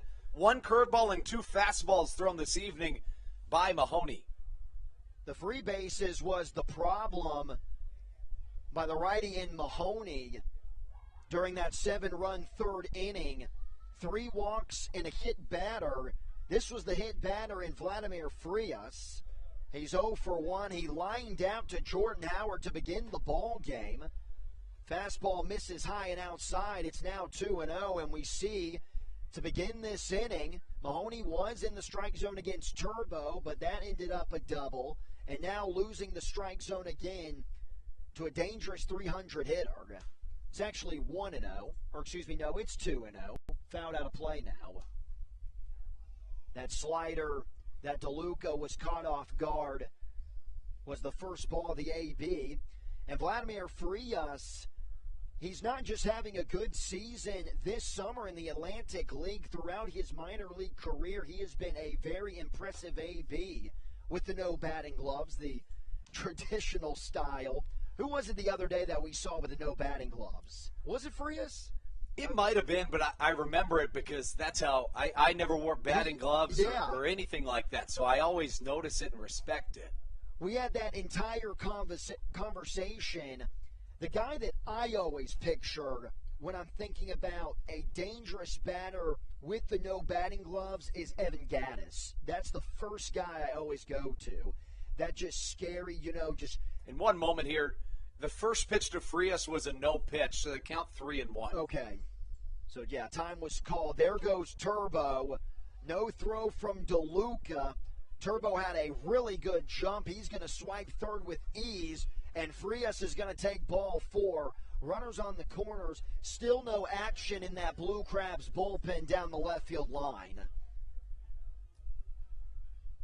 Here's Lombardozzi now. And I think this is relatively normal, but what we've seen to this point is that, when Mahoney has been successful to start an inning and getting ahead on batters, that's when he's been really good. That's exactly what he did in the first 2 innings. But after that weird ball got caught in the lights to start out this third inning, that's when the Ducks really started ripping ahead. And then you see the same thing here to start off the 4th inning, that quick line drive double down the left field line, and Mahoney's struggling to find the zone. Second time that Frias has gotten on the base pass after the hit by pitch back in the 3rd inning. I said minutes ago, Lombardozzi laces a line drive down the right field line, but a hook's foul now 1-1. Lombardozzi, you mentioned the teams in his first AB, Andrew, that he has played for in his major league career, and a couple of them were pretty good. One that you wouldn't think of is he played a couple of games for that 2015 Pittsburgh Pirates team that won 98 games. Yeah, and then with the Washington Nationals, that's where, in terms of his own success, that's where he was at his best. His dad, also named Steve Lombardozzi, was a 6-year MLB veteran as well. The 1-1. popped up. It's going to get out of play above us here in the press box now, 1-2. And if there is a time for a desperate strike zone, it comes, a strikeout, it comes potentially with this next pitch to the Ducks' second baseman. But yeah, that 2012 season when Lombardozzi hit a pretty good over 270 batting average, the Nationals also won 98 games that year. So Lombardozzi played a big role in a team that potentially could have definitely won a World Series almost 10 years ago. That's crazy to think about that was almost 10 years ago. That makes me feel really old, and I'm only 22 years of age. Frias with the fake steal, high pop-up, right center field. Collier moving over, makes the catch. Tagging from third is Turbo and scoring easily. That increases the lead to 8-1.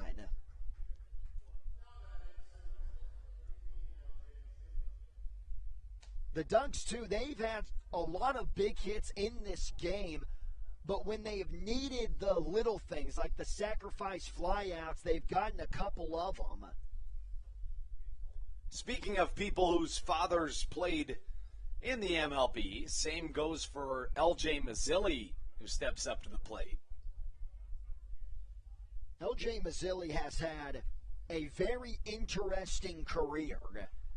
And it all started in college as a shallow pop-up into center field. Is going to get down right in front of Zach Collier. They have a play at second. Not in time. Heads up play there by the center fielder in Collier.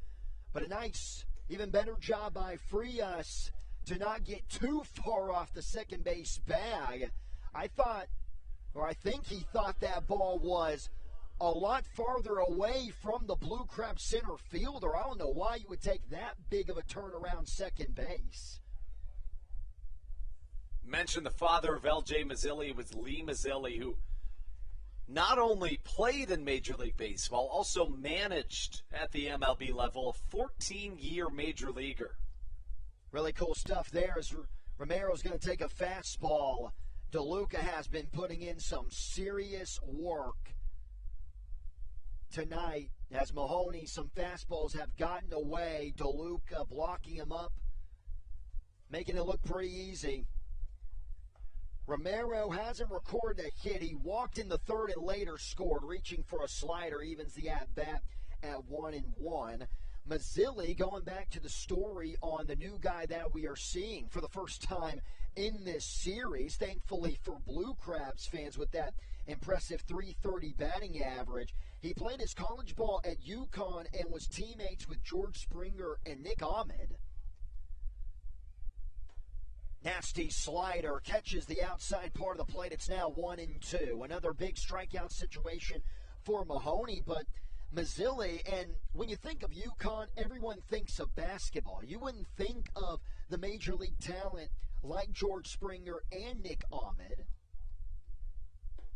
And Mazzilli didn't get to play his, favorite position because Nick Ahmed was there. And I think you would be okay with giving up your position if you knew there was a better guy at your favorite position.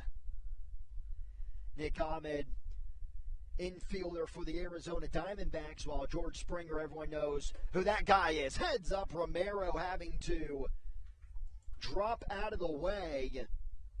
Runners were moving on the pitch. So DeLuca was unable to get a throw off, having to reach just too high on that fastball. It's a full count. And I know the Blue Crabs have a great offense, and they definitely can come back from an 8-1 deficit. But if Mahoney makes the lead even worse with a potential 2 RBI hit by Romero, then you start to get to the point where it's looking impossible even for a very talented Blue Crabs offense. Yeah, nobody has more 4+ run comeback wins this season than Southern Maryland. So certainly possible, but you're right, it's getting more and more far-fetched. Line drive center field. This should score Frias. Collier's going to make the catch. Tagging from third and scoring will be Frias, 9-1.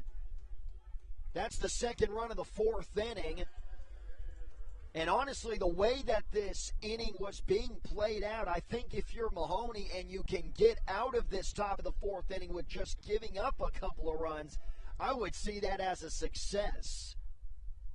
It's interesting. The Ducks have 3 sacrifice flies this evening that have brought home runs. Then they have that 2-run double and the 3-run home run. That is just... that is beautiful baseball, my guy, Andrew Banster. I love seeing that on the diamond. Slider, dents the outside corner. DeLuca and Mahoney are just not on the same page right now.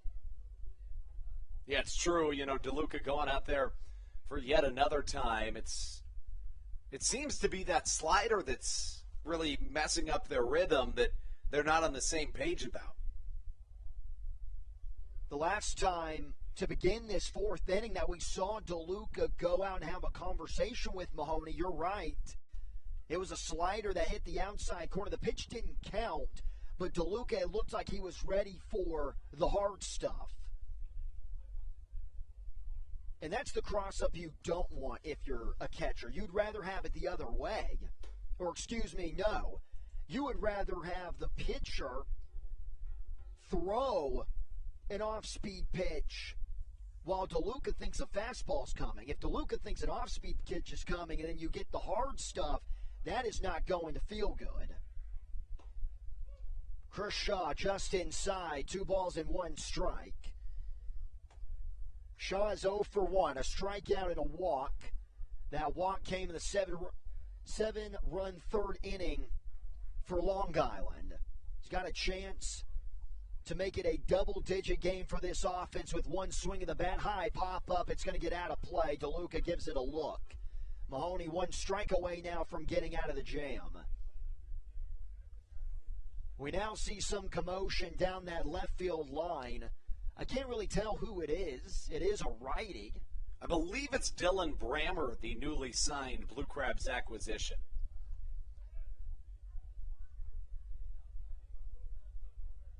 Here's the 2-2 from Nate.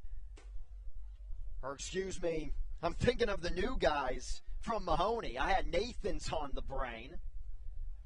But if Nathan's gets on the bump, then you know things are not going well for the Blue Crabs. This is fair. It's probably a 15-1 ball game. Chris Shaw, another chance to get walked. High fly ball, right center field. Collier's going to call off the right fielder, Harris. And that'll be the third and final out. The Ducks get 2 more on the board. It's now 9-1. Blue Crabs, let's see if they can just chip away. You're watching Blue Crabs Baseball on the Hometown Real Estate Broadcast Network. This is Daryl Thompson, and you're listening to the Hometown Real Estate Broadcast Network. When you're in the market to buy or sell a home, call Tony McClure of Century 21 New Millennium and his Grand Slam team. The realtor of the Southern Maryland Blue Crabs since our first season in 2008. Tony and his team of preferred partners includes Tim Murphy of CNF Mortgage and Steve Scott of the Scott Law Group. Together, they will ensure that your real estate needs are nothing short of a grand slam. The quality service you will receive is Hall of Fame worthy. Put Tony's 41-plus years of experience to work for you. Call or text Tony today at 301-928-1280 for your personal grand slam experience. Go Blue Crabs. Did you know that the Washington, D.C. metro area is the 5th most expensive place to live in the entire United States of America? Sometimes finding affordable housing in this area can feel impossible. If you're struggling to find affordable housing, look no further than the Villages of St. Charles by Ross Properties. You can visit them online at villagesatstcharles.com for more information today. Villages of St. Charles. They'll have you safe at home.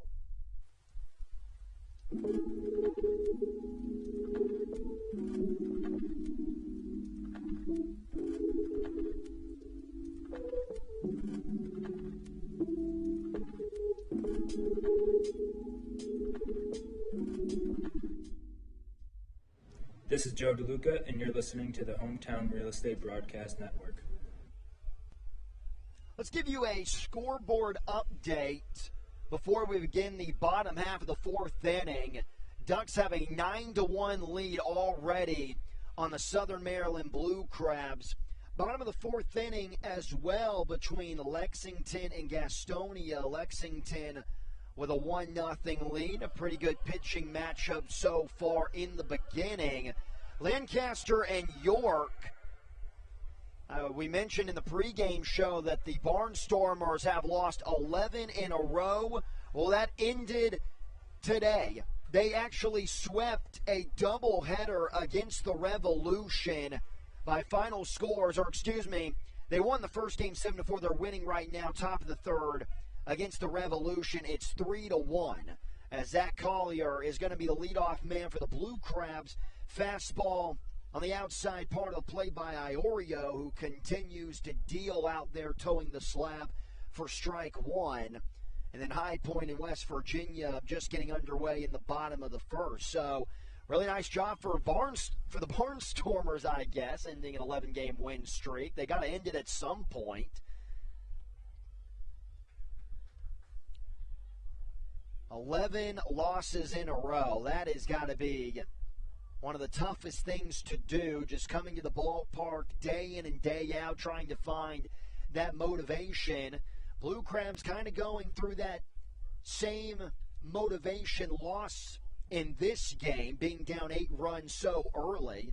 Collier takes an off-speed pitch in the dirt. It's now 1-2. For Zach Collier, now leads the team in average, 329 and run 61. But what really gives his presence in the box a very intimidating look is the walk numbers, 42. He's not going to be chasing something well out of the zone, as you saw in that last take. That fastball was in the zone, but Iorio, the heater, is looking crisp. Quick shout out to our guy Ryan at ALPB Roundup tuning in this evening. You know, he said something that is really a good point, that the High Point Rockers, despite having not even themselves clinched a playoff spot, find themselves kind of with a stranglehold of everybody's attention, looking for a playoff spot in the Atlantic League. That wild card spot hangs in the balance of what they do in this second half. It is going to be a fun last 3 or 4 weeks. Kind of weird thinking that the Atlantic League is still going to have regular seasons in October. When you think of October baseball, usually you're thinking of the Major League Baseball playoffs, as David Harris is going to sky one into foul territory. Romero is camping under it. 2 quick outs. Another really quick beginning to an inning for Iorio. Yeah, and back in the first, Joe Iorio started things off with a 3-2 strikeout, 7 pitches on it. Then he walked Ruby Silva before allowing an RBI triple. And after Colt Mahoney's really quick first inning, I should say, you know, things certainly seem to favor the Blue Crabs. At the time, a 65% chance to win this ball game. But per Baseball Savant, of course, the Ducks heavily favored right now, 99% favorites. That triple by Collier back in the first inning that allowed the Blue Crabs to get their lone run of the ball game so far has been the lone hit in the game for Southern Maryland. Josh McAdams, he's already had 1 AB. He struck out swinging, check swing, but the first base umpire and Jim Clayton is going to say that McAdams held up. 2 balls and no strikes. Iorio, for a guy who is most of the time, more than half the time, throwing that heater, looking very effective with both his slider and his curveball. Joe DeLuca is going to be waiting in the on-deck circle after McAdams. Sounds like that ball is just bouncing around like a pinball. Yeah, I heard that too. Obviously on the broadcast you can't, but it was staying on top of the roof here at Regency Furniture Stadium for a while. It did not want to leave into the parking lot. Didn't want to be forgotten. Wanted to find a home. Wanted to be a souvenir. 2 balls and 2 strikes now. A beautifully placed fastball by Iorio. And he's 1 strike away from having 3 straight 1-2-3 scoreless innings. Iorio is just in the zone in the month of September. The kick and the pitch, outside but just off the plate. And that's a pitch right there that, I think if there's no electronic strike zone, it's called a strike because of the beautiful frame job from Hector Sanchez. It even had me double crossing myself until I remembered the electronic strike zone. But that's one of the beauties. There's no tricking a robot. That's what I was thinking as well when I saw the frame by Sanchez. McAdams is going to stay alive. We were having that conversation a couple of nights ago on the broadcast about that's something that the electronic strike zone takes away from the game of baseball that has been in the game since the beginning, framing pitches. And guys like Sanchez who are really good at doing it, they don't have to practice that anymore. 3-2.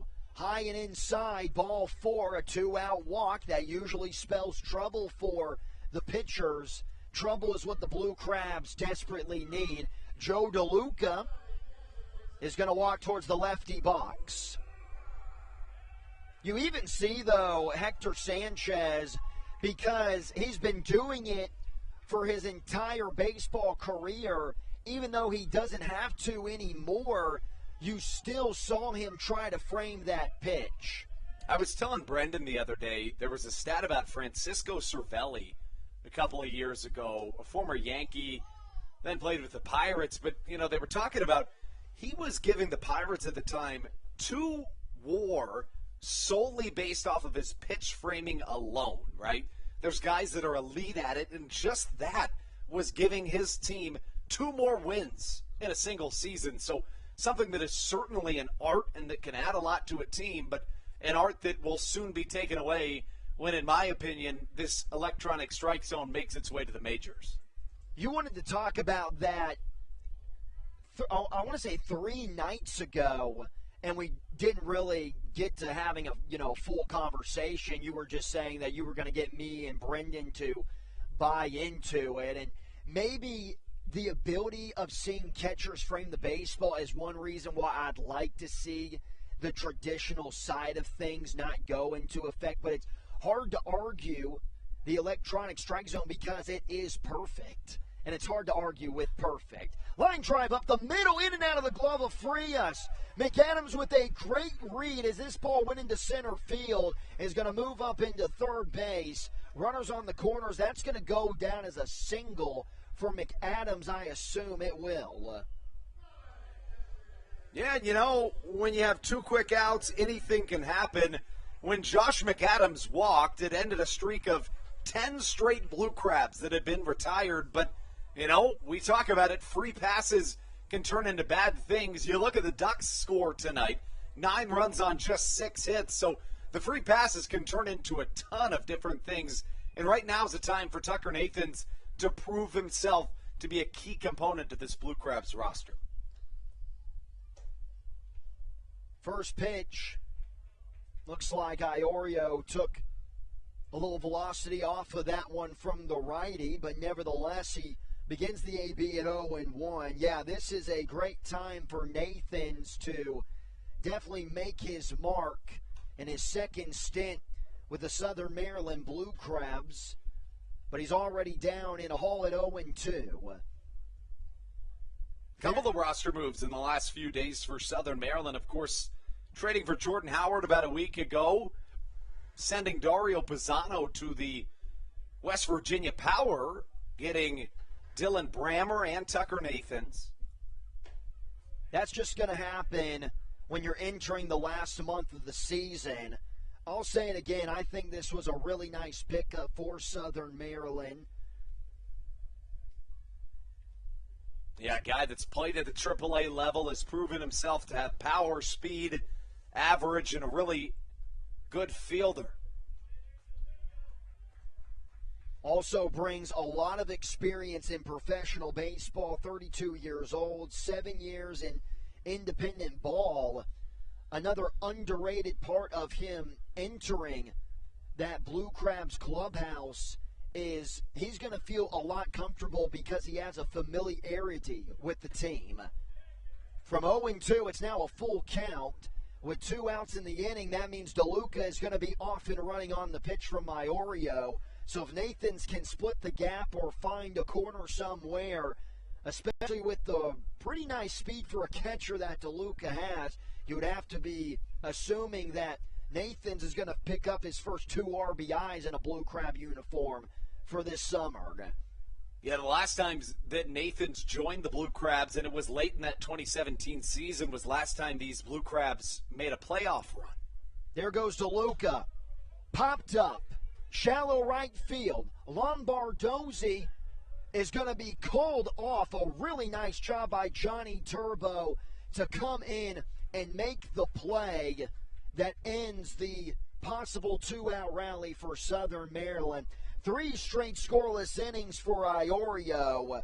Again, this September has looked really good for the righty. Almost halfway through here in Waldorf, Ducks with a 9-1 lead. You're watching Southern Maryland Blue Crab baseball on the Hometown Real Estate Broadcast Network. This is Joe DeLuca, and you're listening to the Hometown Real Estate Broadcast Network. Whether it's Chris Paul, Cliff Paul, Aaron Rodgers, or even the son of a former Blue Crab, Patrick Mahomes, you've seen many athletes endorsing State Farm. That's because your State Farm agent has your back through good times and not so good times. That's why all the Blue Crabs, Darryl Thompson and the whole team, trust State Farm with their insurance needs. State Farm is the company people have trusted for over 99 years to help life go right.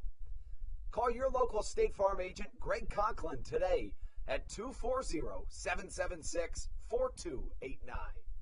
When you're in the market to buy or sell a home, call Tony McClure of Century 21 New Millennium and his Grand Slam team, the realtor of the Southern Maryland Blue Crabs since our first season in 2008. Tony and his team of preferred partners includes Tim Murphy of CNF Mortgage and Steve Scott of the Scott Law Group. Together, they will ensure that your real estate needs are nothing short of a grand slam.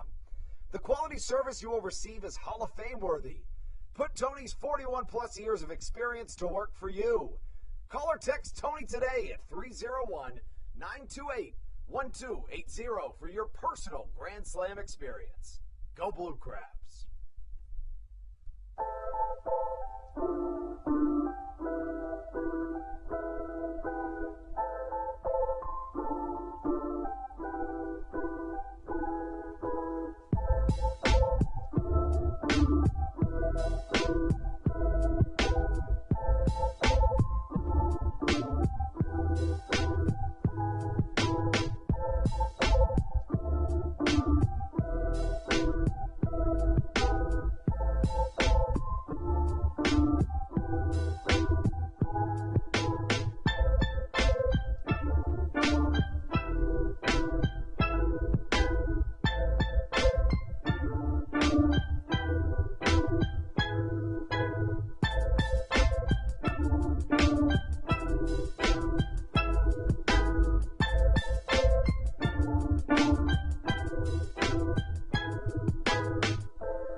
This is Patrick Baker, and you're listening to the Hometown Real Estate Broadcast Network. Top of the 5th inning in Waldorf, Maryland. A pretty quiet Thursday night. We did not think that was going to be the case. We were unsure if we were going to make it to the 5th inning. Ducks, a 9-1 lead on top of the Blue Crabs.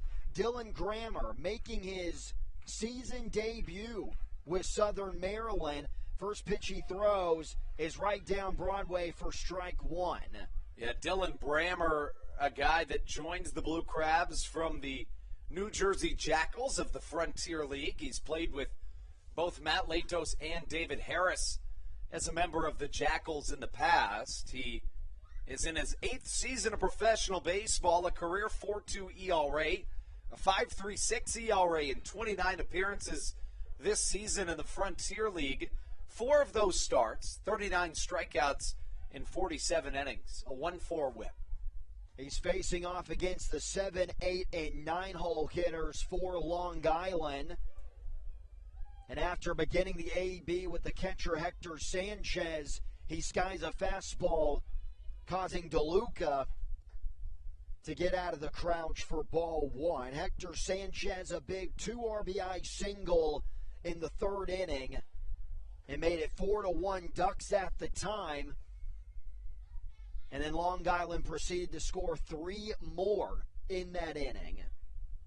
7-run third, 2-run fourth. Blue Crabs, though, just trying to chip away, but the starter this evening for the Long Island Ducks in Iorio has been very, very efficient. 1-2 from Brammer. Curveball, got him looking, strike 3. That is a really nasty pitch from number 1-5. There's out number 1. Hector Sanchez and DeLuca were joking about something. It's got to be about that electronic strike zone. I'm sure that's what every laughable conversation around the home plate area is about. But a really nice start for Brammer to begin his Blue Crab appearance. And, of course, for Brammer, it's his first time ever pitching to an electronic strike zone.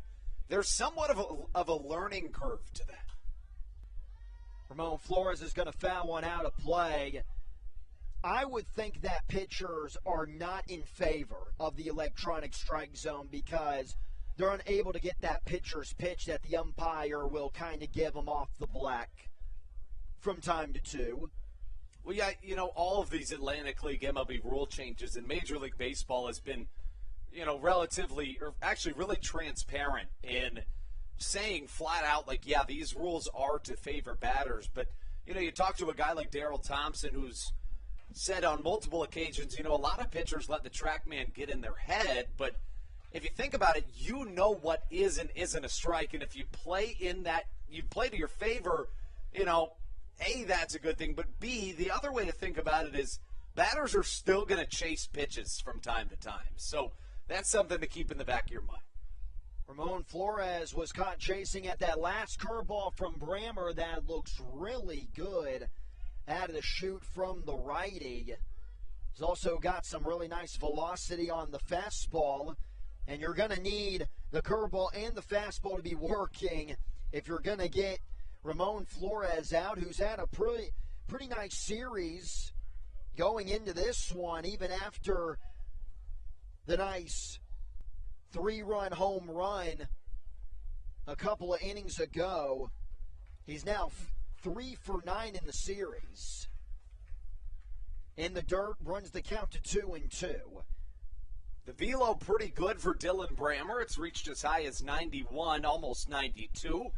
Of his 6 pitches thrown, 4 of them fastballs. Also features a curveball and a slider, at least that we've seen to this point. Both of those pitches sitting right around 81. Flores battling with Brammer. Waiting in the on-deck circle is the third baseman in Berardi. Just 2 hits in the game for Southern Maryland. 6 on the board for the Ducks with 9 runs. A lot of the runs in that third inning in particular came from Mahoney free bases. Flores gets some good wood on it. Not enough, though, for Tucker to make the catch out in the right field corner. Tucker Nathans for out number 2. I forgot to mention the double switch. Tucker Nathans is now out in right field as David Harris has been substituted out. Taking his place is the pitcher in Brammer. So Tucker Nathan staying in the ball game and David Harris getting the rest of the night off. And Brammer is looking for a 1-2-3 inning out of the bullpen if he can get Berardi out. Yes, first appearance as a Blue Crab, and he looks really good here in his first inning of action. Open stance for Berardi. He's already doubled in the game. Shoots one into, heads up. Shoots one into the Ducks bullpen. Everyone's okay, thankfully. Evens the count at 1-1. Yeah, he had that play that kind of unraveled everything earlier in this game. It was a Ball that was towering and got caught in the lights in between Ruby Silva and Michael Baca, the Blue Crabs middle infielders. He reached on a double and later scored to kick off that 7-run Long Island top of the third inning. Michael Baca almost made a really interesting play as that ball came down and bounced off of the dirt, landed right in front of him, and Berardi, trying to stretch it into a double, was almost tagged out because the ball landed as well near the second base bag. That would have been one of the craziest plays I've ever seen. Now a full count pitch to the Ducks' hot corner playing position player. Johnny Turbo looming in the on-deck circle. Berardi, as the Ducks hit around in that third inning, he ended the inning as well on a line out right into the glove of center fielder Collier. Swing and a miss. How about a Southern Maryland debut for Brammer? A couple of strikeouts, a 1-2-3 fifth. We are done with the first half of the game, heading into the second half. Ducks still with a comfortable lead at 9-1. You're watching Blue Crabs Baseball on the Hometown Real Estate Broadcast Network. Chick-fil-A of Charles County has been a proud supporter of the Southern Maryland Blue Crabs since their inception in 2008. For years, they have sponsored the Southern Maryland Blue Crabs, America's prisoners of war and missing in action. In between the second inning of each game, there is a moment of silence brought to you by Chick-fil-A. The Southern Maryland Blue Crabs appreciate and respect not only Chick-fil-A, but all of those that have served our great country. The seat that they sponsor was made possible by Chick-fil-A of Charles County. Thank you so much, and visit any of your Charles County Chick-fil-A locations today. The Charles County Department of Health encourages you to get the COVID-19 vaccination today. You can get it all over Southern Maryland or no matter where you are across the United States. Vaccinations are offered right here at Regency Furniture Stadium with no appointment needed. Charles County Department of Health and the Southern Maryland Blue Crabs urge you to take one for the team and get the vaccine.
Halfway through here at Regency Furniture Stadium, starting off the fifth inning a little later. Jordan Howard is the leadoff hitter for the Southern Maryland Blue Crabs. He's already down to 1-2 strikes in the AB. With Howard having the leadoff duties, you got 8, 9, and 1 due up this inning for Southern Maryland. Jordan Howard has only had one AB. Popped out to the shortstop Frias back in the second inning.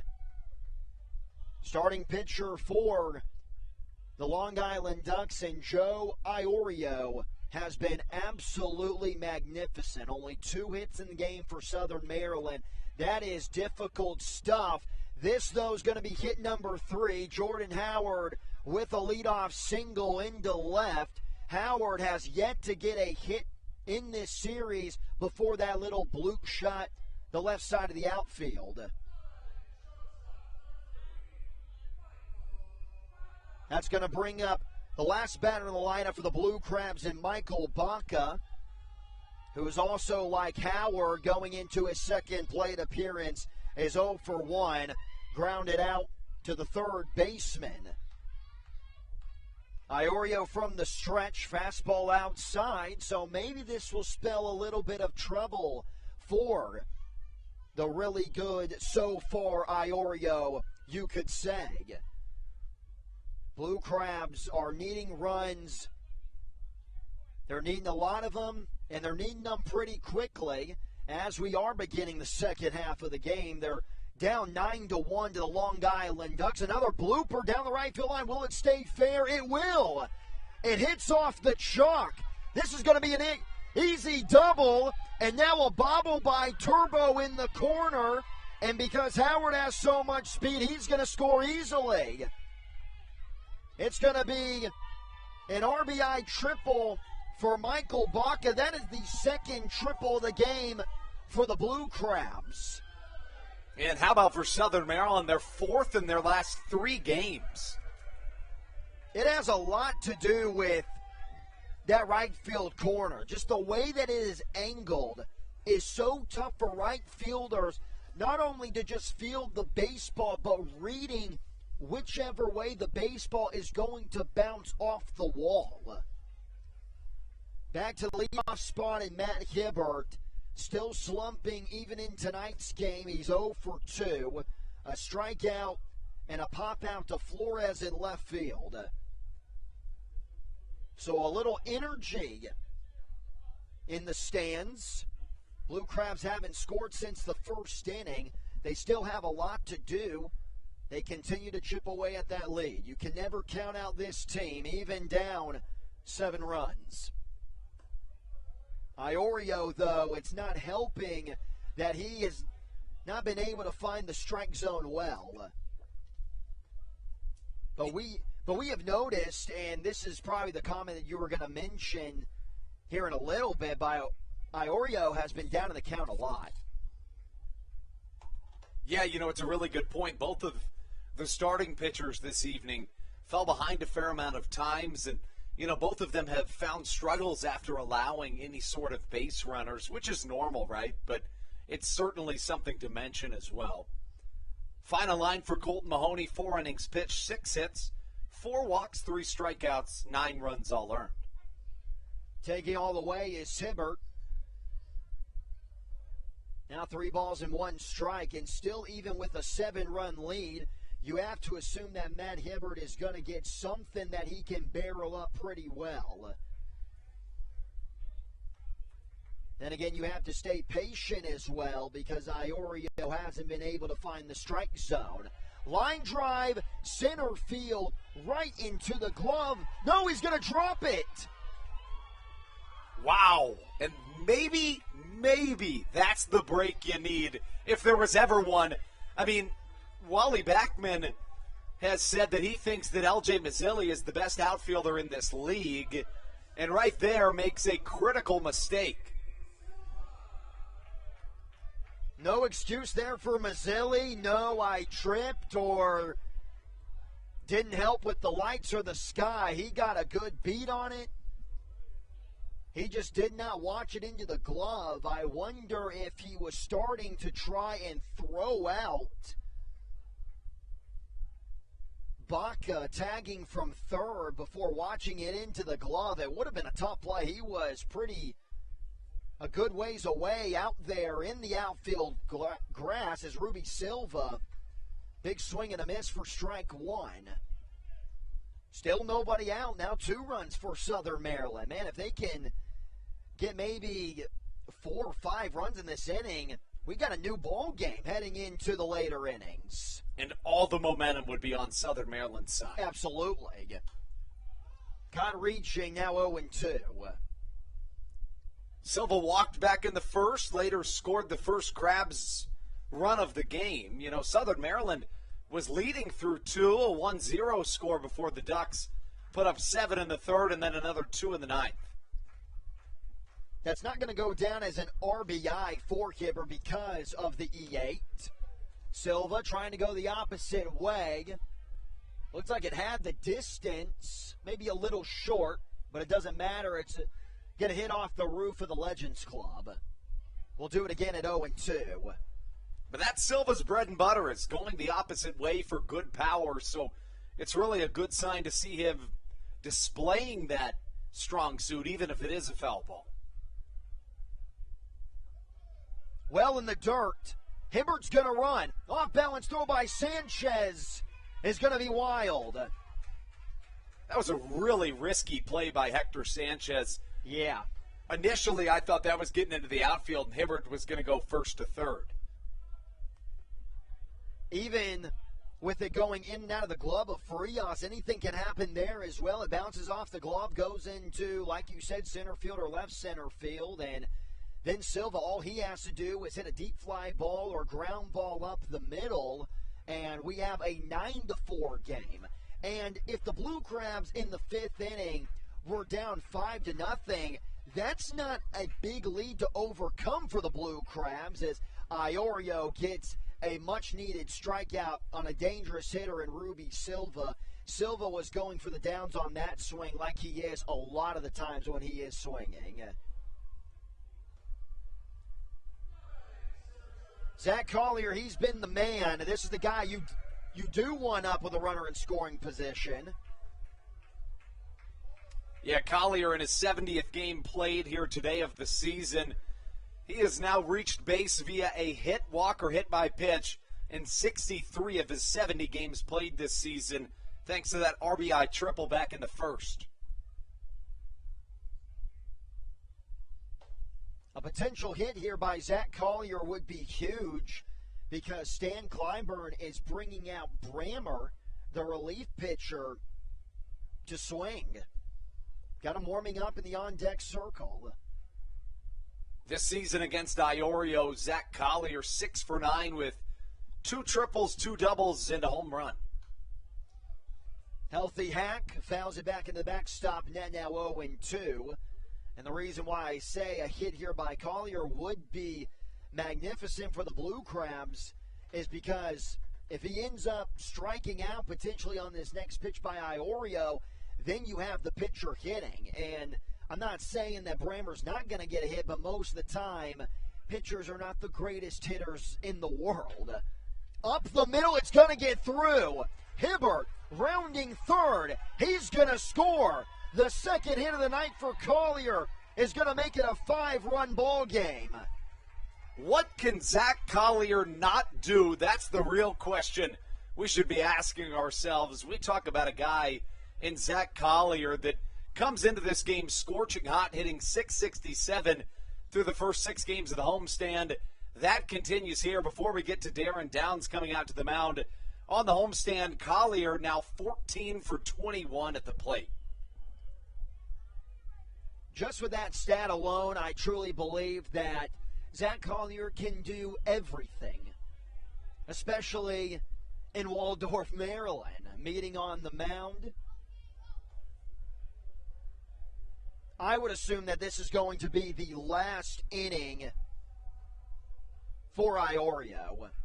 I would tend to agree. You mentioned Dylan Brammer coming to the plate.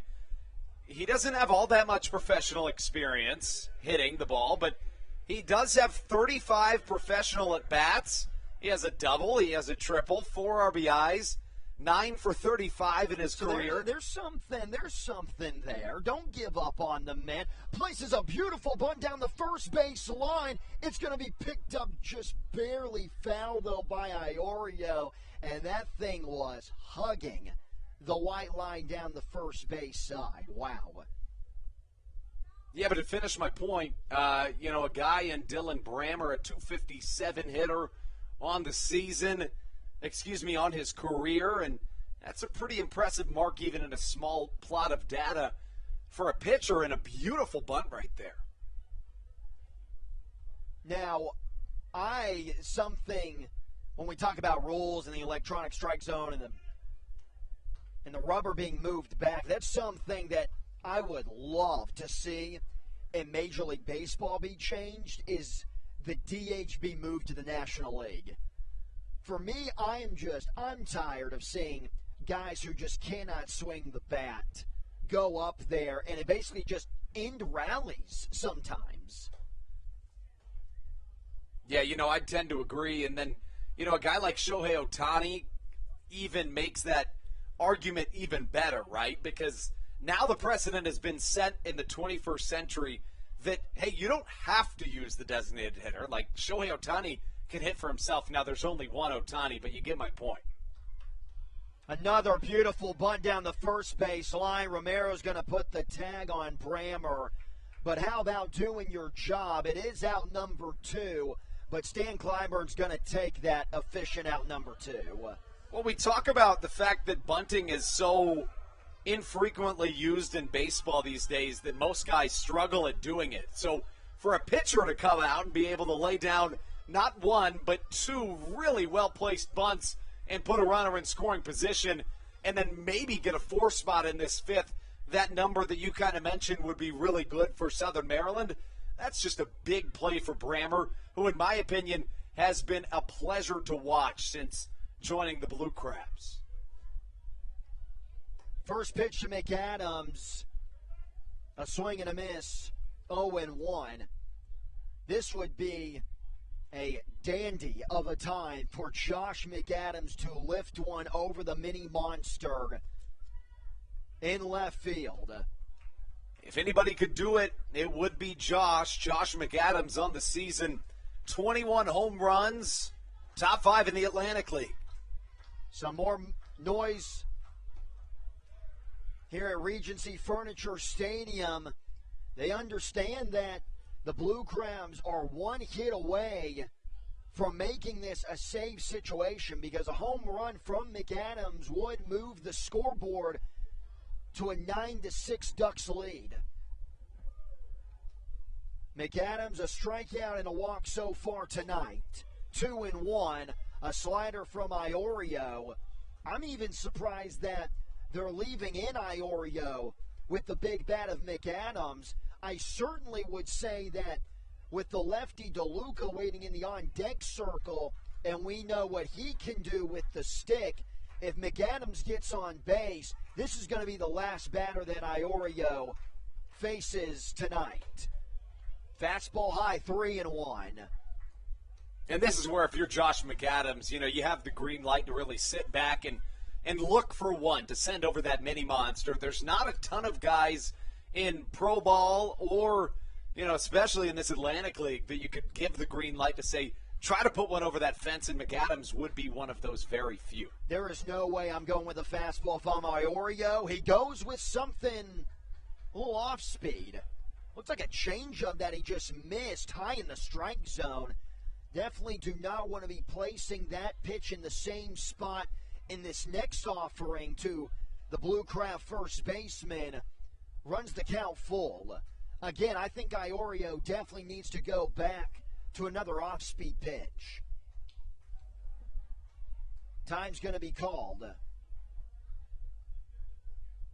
And if there's a guy that knows a perfect pitch to throw in this scenario, it's the veteran Hector Sanchez. 3-2. We'll do it again. Really good job by Josh McAdams to stay alive in this at-bat, kind of taking a page out of Zach Collier's book, who stands at second base after that RBI single earlier in this inning. But a guy that just waits, spoils pitches off until he sees something that he likes or reaches on a free pass. That's the motto right here if you're Josh McAdams. Another 3-2 pitch. Another foul ball from McAdams. These are the battles that you love to see in these great matchups between the two top teams in the second half in the North Division, middle of the ball game. This has the feeling like this is the at-bat of the ball game for the Southern Maryland Blue Crabs right now. Iorio gets the sign. Sanchez setting up inside. McAdams fouls it back in the backstop net. He just barely got under that pitch. Yeah, and that's how you do it if you're Josh McAdams. You just keep fighting and fighting and fighting. That was pitch number 8 of this at-bat, and Southern Maryland slowly catching some momentum in this contest, and that could all all go into Southern Maryland's category here. Slider outside, ball 4. McAdams will make his way down to the first base bag. Here comes Joe DeLuca. You know, I just want to say that Josh McAdams, who is on a franchise record watch for both home runs and RBIs, in my opinion, that's one of his best plate appearances of the entire season. A guy that's generally pretty aggressive at the plate, but comes in here, Southern Maryland, trying to mount a comeback, and is just so patient, fouls off 3 separate pitches before finally seeing a slider miss away. He doesn't chase it. He just gets the free pass, his second walk of the game.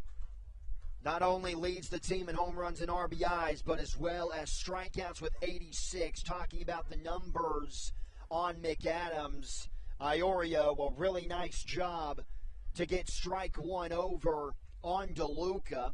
DeLuca, a little shake of the head, was in disagreement, but it was a strike. DeLuca coming into tonight has had a very good series, 2 for 7. Jam shot to the second baseman, Lombardozzi. He's going to let it bounce in front of him. Throws over to first for the third out. But the Blue Crabs, you get the feeling that they are back in this game, even though they're still down by 5. They score 3 in the bottom half of the 5th. Let's go to the 6th. You're watching Blue Crabs baseball on the Hometown Real Estate Broadcast Network. This is Matt Latos, and you're listening to the Hometown Real Estate Broadcast Network. Weiss Markets is a proud sponsor of the Southern Maryland Blue Crabs and has been since their inaugural season in 2008. Weiss Markets also presents one of the Blue Crabs' best and most famous promotions every single year. Kids can get in free to every single Blue Crabs game of every single year simply by wearing a jersey thanks to Weiss Markets. Weiss Markets can help you with all of your game day needs for a great price. Stop in at your local Weiss today. Eat better, spend less. That's wise. Weiss Markets is a proud sponsor of the Southern Maryland Blue Crabs. When you need a win on the road, don't get left stranded. Make AAA part of your roster, and you'll always have someone on deck ready to get you home. AAA also offers car care, insurance, and travel services, and has stores conveniently located for Blue Crabs fans in Brandywine, Crofton, and Alexandria. Don't forget to ask them about membership discounts for military and first responders. Please visit AAA.com to learn more or to find a AAA location near you.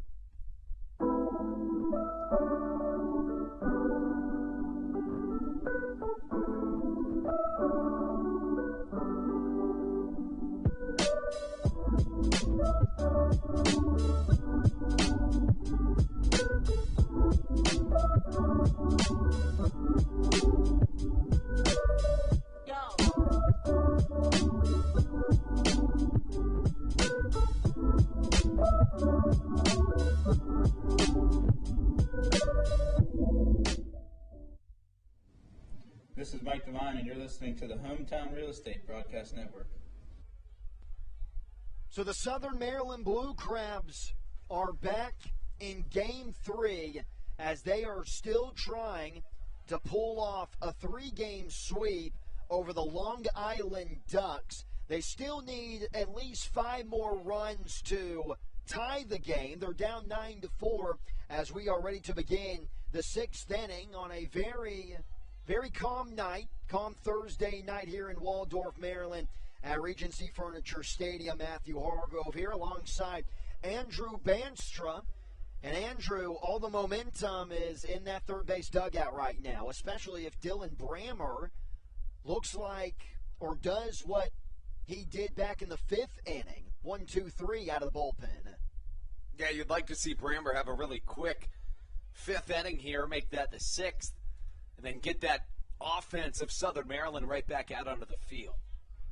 Quick note, Mike Devine, who you just heard from, who was the Atlantic League strikeout leader when his contract was purchased from the Mexican Baseball League, won a championship last night in a 7-game series with the Tijuana Toros of the Mexican Baseball League. So congrats to Mike. That is awesome. beautiful time in the game of baseball. The championship, the playoff time, can get no better than fall ball. Johnny Turbo, already 2 balls and no strikes. He's taking all the way on the third pitch from Brammer, but sees it go right down the pipe for strike 1. Johnny Turbo so far is 1 for 2 with a double. Also lined out to the second baseman, Ruby Silva, and has a chance to get back on base with a leadoff walk. You just cannot have the leadoff walk if you're Brammer after your offense just got you 3 runs in the bottom half of the 5th. Staying in the strike zone, 3-2. And how about that bunt earlier from Brammer? I mean, I'm not a huge fan of bunting, but a beautiful bunt, especially in a sacrifice situation, is a beautiful thing to see. Helping out the Blue Crabs right now on both sides of the plate. There's strike 3.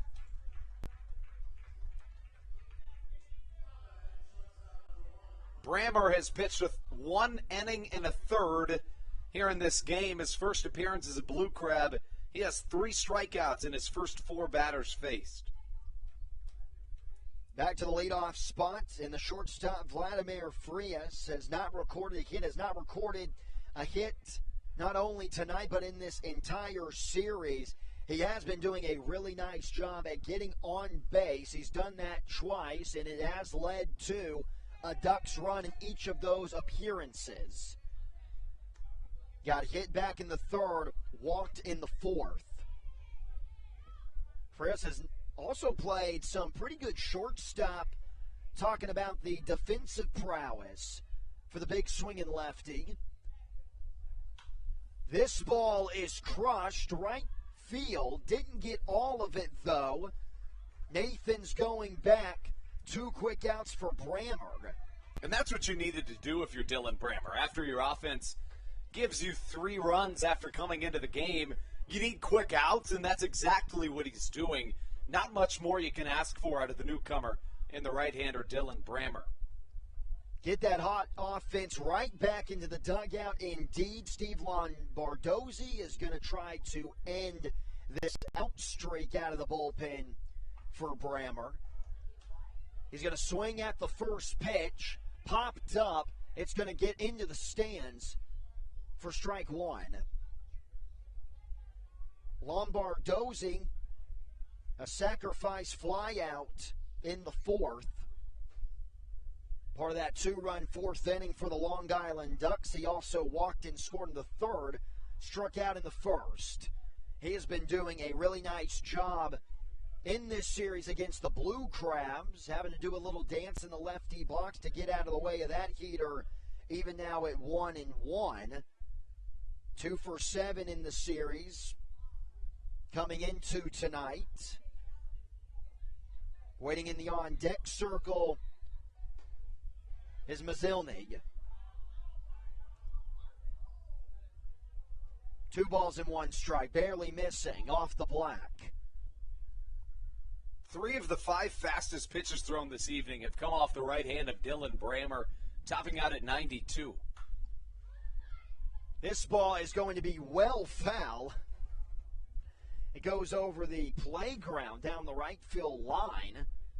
If Lombardozzi can straighten it out, he's going to be in pretty good company.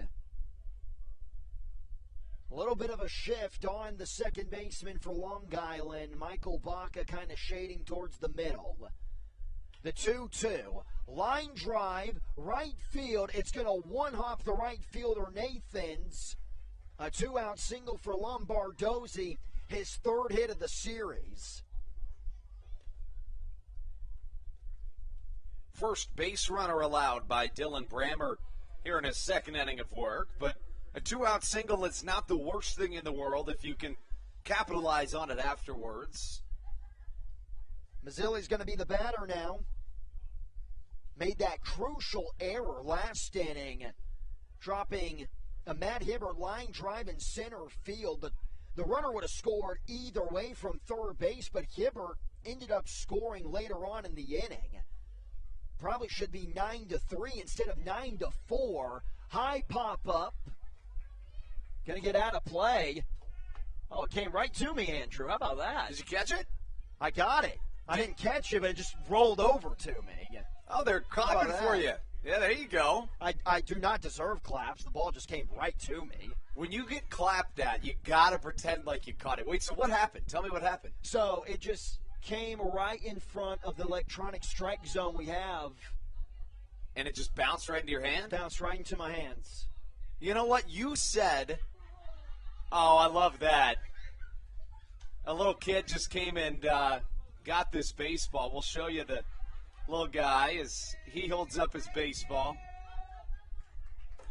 Really nice gesture there by you, Matt, giving away the souvenir. Well, I got to get comfortable with the Blue Crabs fans. I've been here for 2 weeks. I got to find a way for them to like it. This is true. You can't not give the ball to a kid. But, again, I mean, really nice gesture by you. But to finish my point, I do remember you once saying, I will catch a ball here before I leave. Yes. And I didn't really believe you because I've only seen it happen once. But you know what? It happened. It happened. I mean, I was thinking midair, but I can't be too picky. It's true.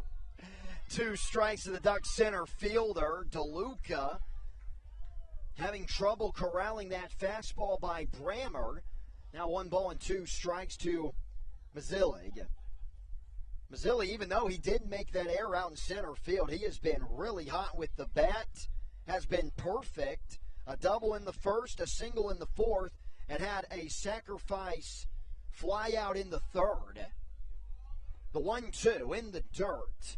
Again, DeLuca has been a brick wall back there behind home plate. And this is a really dangerous pitch for Grammer because ball 3 will send Lombardozzi, the runner at first, in motion. And with the hot bat of Mazzilli, potentially maybe finding a gap, Lombardozzi would score easily. You don't have a lot of innings to work with. They got to all be scoreless. Hard shot. It's going to get foul, though. Into the Blue Crabs bullpen.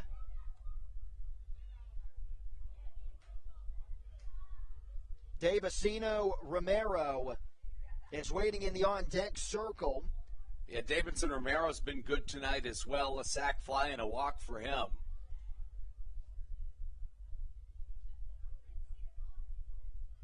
9-4. Grammer looking for his second shutout inning. The 2-2. High pop-up. This one again heading for the seats. We'll do it again.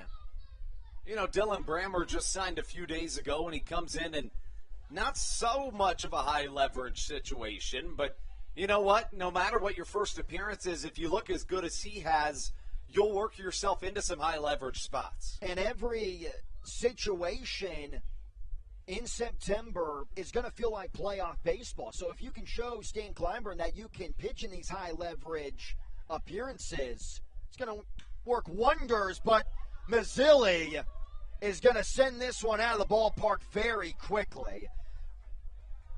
I feel like that one is on me a little bit. I was talking about how Grammer's been doing good in the high-leverage situations, and then Mazzilli, who is now a triple away from the cycle, makes it an 11-4 Long Island deficit. Yeah, wow. That certainly takes some of the wind out of the sails for Southern Maryland. But, you know, looking back at the stats, if you're, you know, in a couple days, you might look at the ERA of Dylan Brammer and think, you know, not exactly know what to think, but, you know, if you're watching this game, you know that he's been dominant. It's just one pitch left over the plate to a guy that's hitting really well right now in L.J. Mazzilli. Now here's Romero. He's going to put a charge into this one. High and deep. Back at the track is Hibert, but he's going to make the catch on the edge of the track for allowed out number 3. A 2-run home run by the center fielder in L.J. Mazzilli. 2 more insurance runs for the Ducks.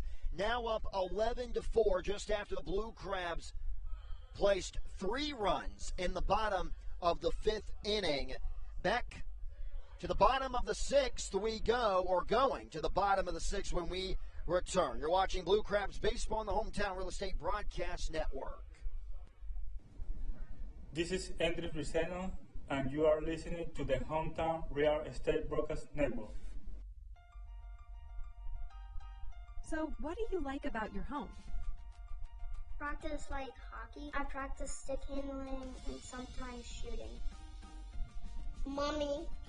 Go outside sometimes. I like playing lacrosse. Playing the Switch. I like the scribble. Daddy. I like to build Legos at home. I have the biggest closet. Riding my dirt bike. We help you home. At Hometown Real Estate, we want to help you and your family home. Whatever that takes and whatever that means to you. Give us a call at 888-225-2736 or online at helpyouhomebluecrabs.com. All Pawn is Southern Maryland's premier pawn shop, is the official pawn shop of the Southern Maryland Blue Crabs. Stop by and say hello today. They've been a part of the Southern Maryland community for 18 years. If you need some cash to hold you over, or if you're just doing some spring cleaning. This is Brandon Barker, and you're listening to the Hometown Real Estate Broadcast Network. L.J. Mazzilli with a 2-run home run in the top of the 6th, just after the Blue Crabs scored 3 runs in the bottom of the 5th to get themselves back into the ball game. So the offense is going to have to step up to an even better level if they are going to hang with the Long Island Ducks, who now have an 11-4 lead over the Southern Maryland Blue Crabs. Iorio is still in the game for Long Island. Very surprising.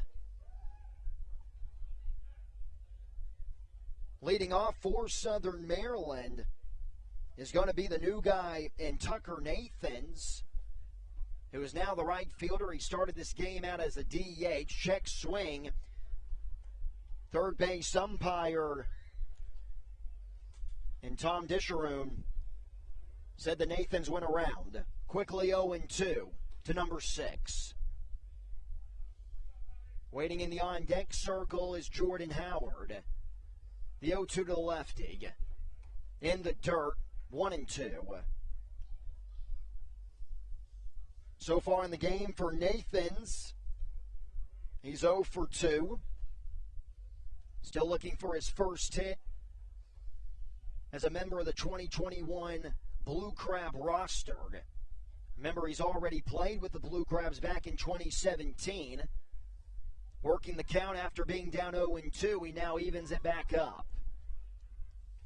Iorio has induced 14 swing and misses this evening. Southern Maryland's pitching staff to this point just 7. And you have to think that Long Island is probably saving their bullpen with keeping Iorio out there. Staying alive at 2-2 after that foul ball. Like I said, a strikeout, a flyout. That's what it says on the scoreboard for Tucker Nathans. There was also something really interesting that came up on a scoreboard in a major league game. I don't know if you know what I'm about to get at, Andrew Banstra. I'll let you know after this next pitch from Iorio. Inside, got him, strike 3. An 0 for 3 night so far for Nathans. There's one gone for Iorio to begin the bottom of the 6th. Really needed that out after giving up those 3 runs at the bottom of the 5th. Yeah, I don't know what you're bringing up, but I may once you mention it. So, I saw this on MLB Network this morning as Jordan Howard is entering the lefty box. But at a Giants game, I thought it was the funniest thing I've ever seen on a scoreboard. But someone wanted, I guess, to put this out here for his friend Mike.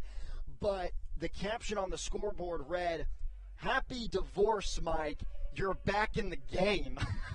Yeah, I thought that was a little weird, but I did too. That's just something that you're not going to see. Man,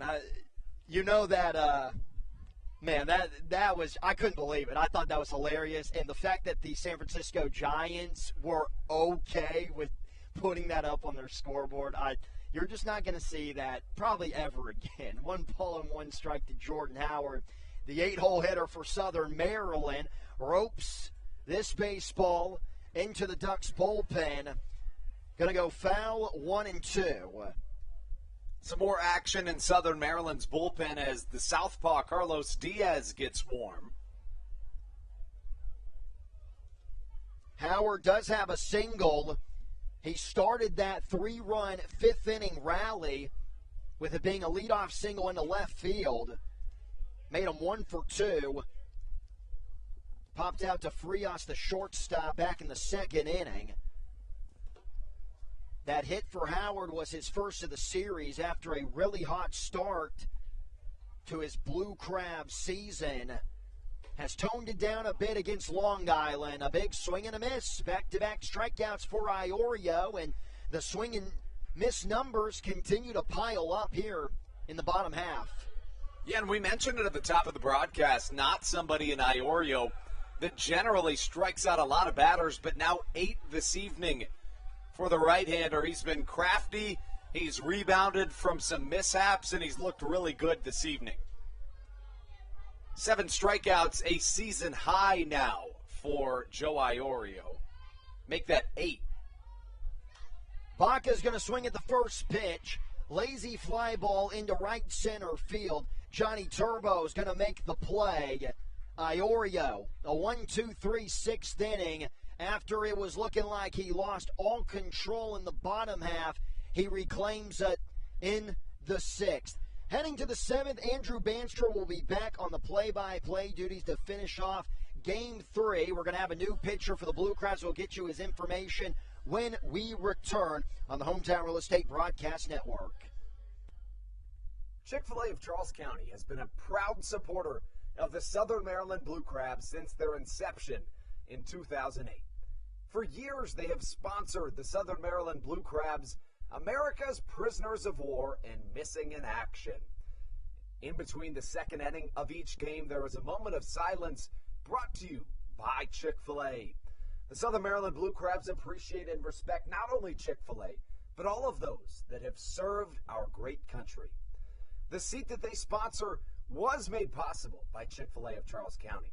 Thank you so much, and visit any of your Charles County Chick-fil-A locations today. The Charles County Department of Health encourages you to get the COVID-19 vaccination today. You can get it all over Southern Maryland or no matter where you are across the United States.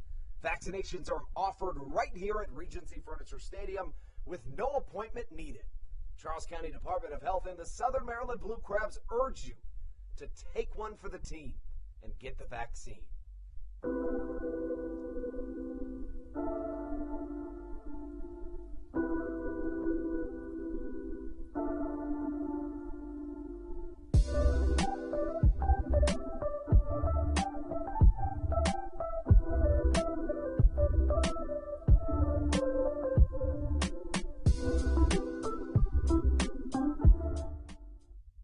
This is Coach Doug's, and you're listening to the Hometown Real Estate Broadcast Network. Welcome back to Regency Furniture Stadium. Ducks lead the Blue Crabs heading into the 7th inning by a score of 11-4.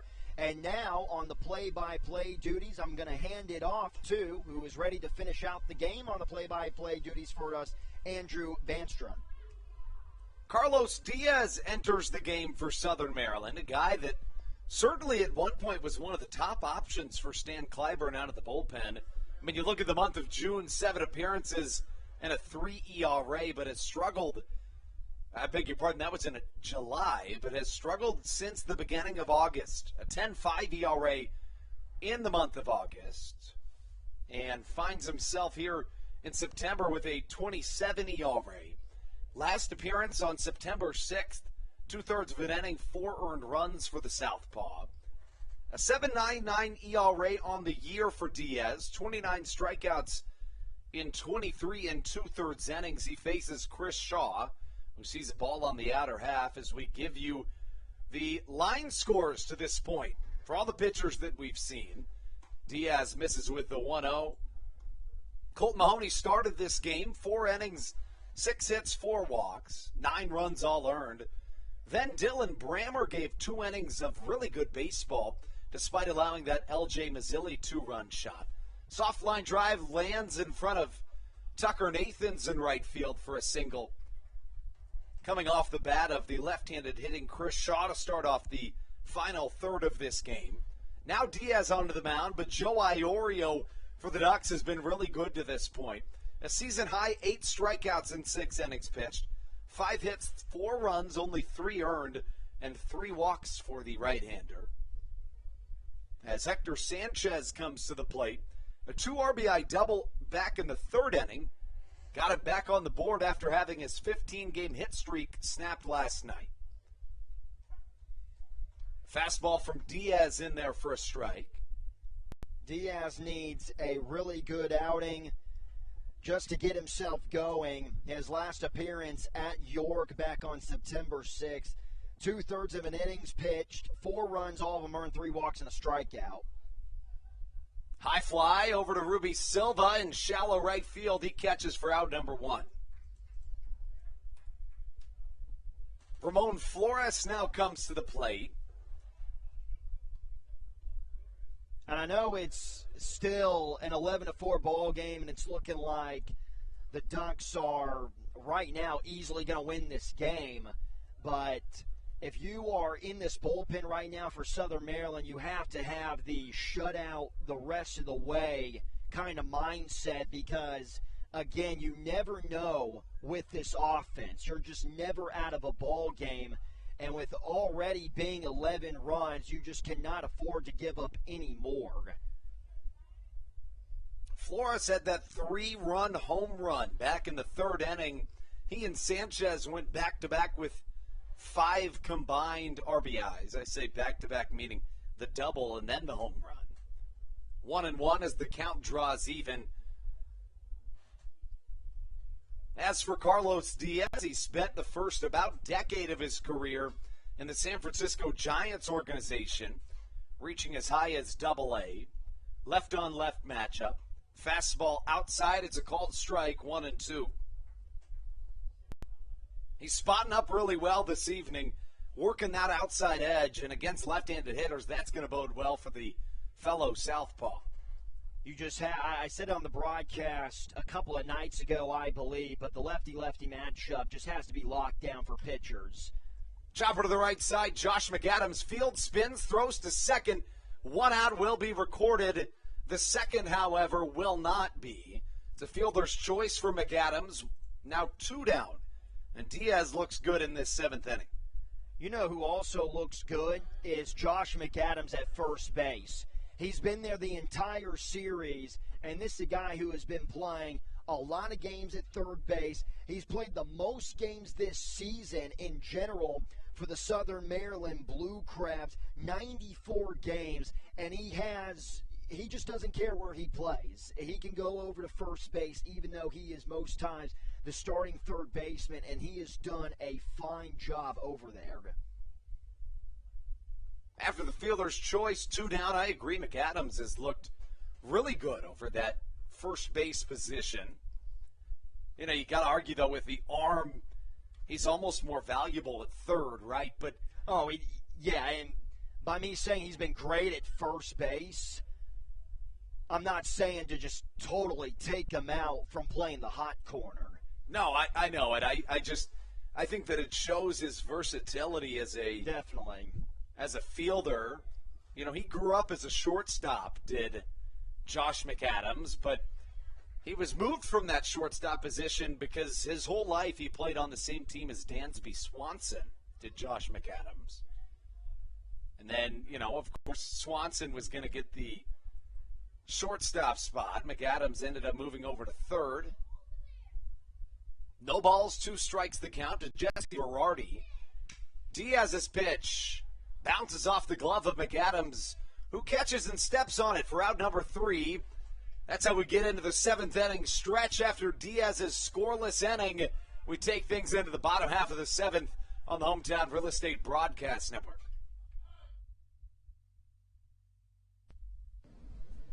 This is Dalton Geeky, and you're listening to Hometown Real Estate Broadcast Network.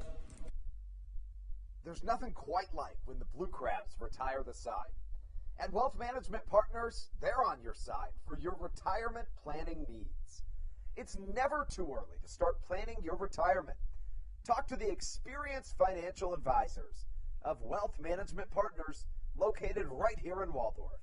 Call them today at 301-885-0955. Again, Wealth Management Partners. Call them today at 301-885-0955. Weiss Markets is a proud sponsor of the Southern Maryland Blue Crabs and has been since their inaugural season in 2008. Weiss Markets also presents one of the Blue Crabs' best and most famous promotions every single year. Kids can get in free to every single Blue Crabs game of every single year simply by wearing a jersey thanks to Weiss Markets. Weiss Markets can help you with all of your game day needs for a great price. Stop in at your local Weiss today. Eat better, spend less. That's wise. Weiss Markets is a proud sponsor of the Southern Maryland Blue Crabs.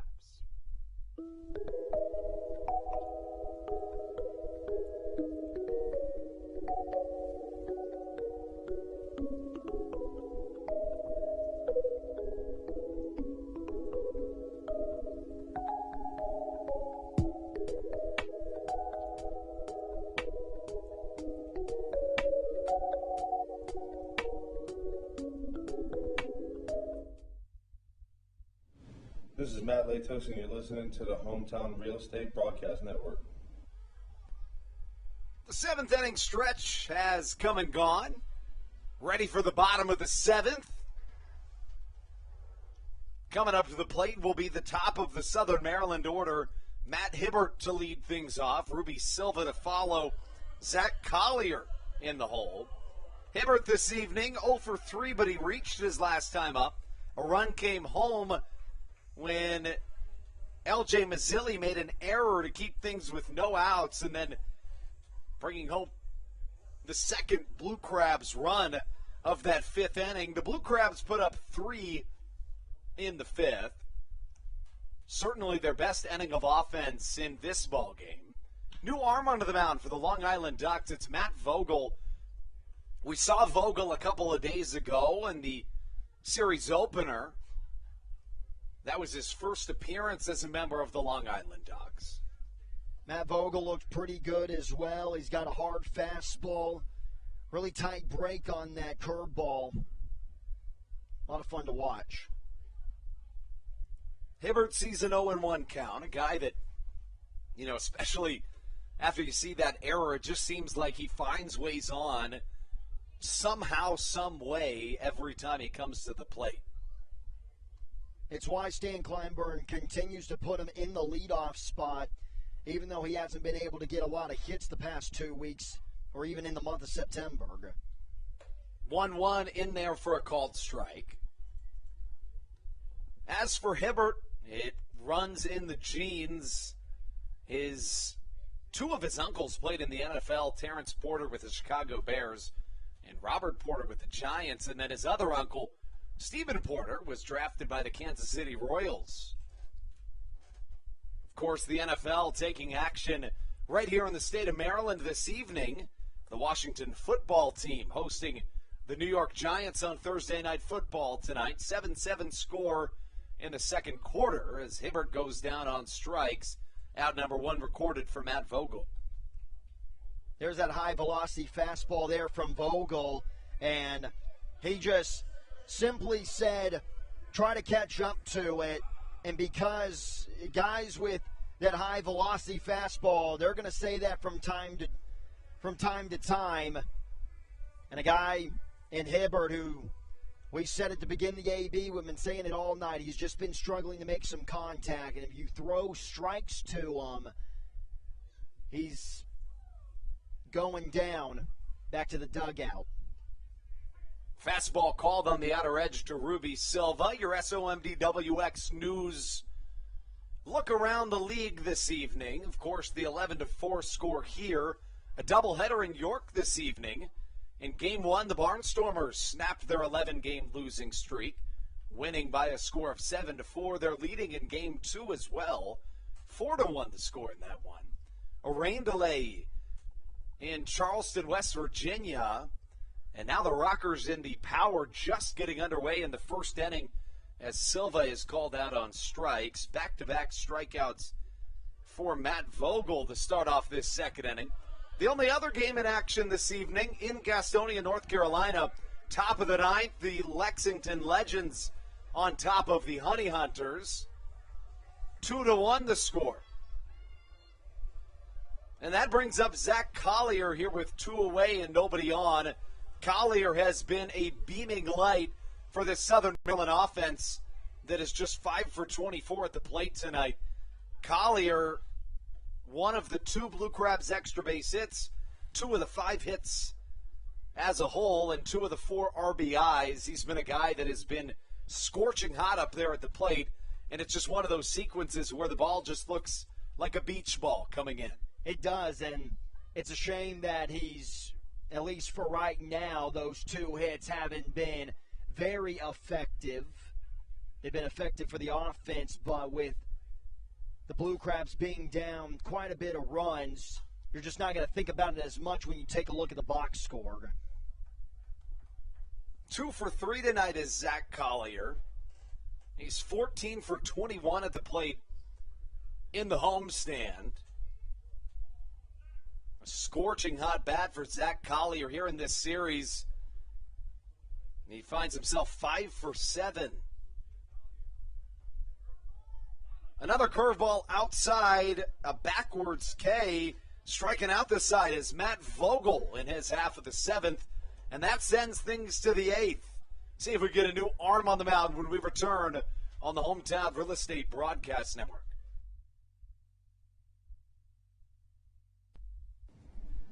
This is Andres Riceno, and you are listening to the Hometown Real Estate Broadcast Network.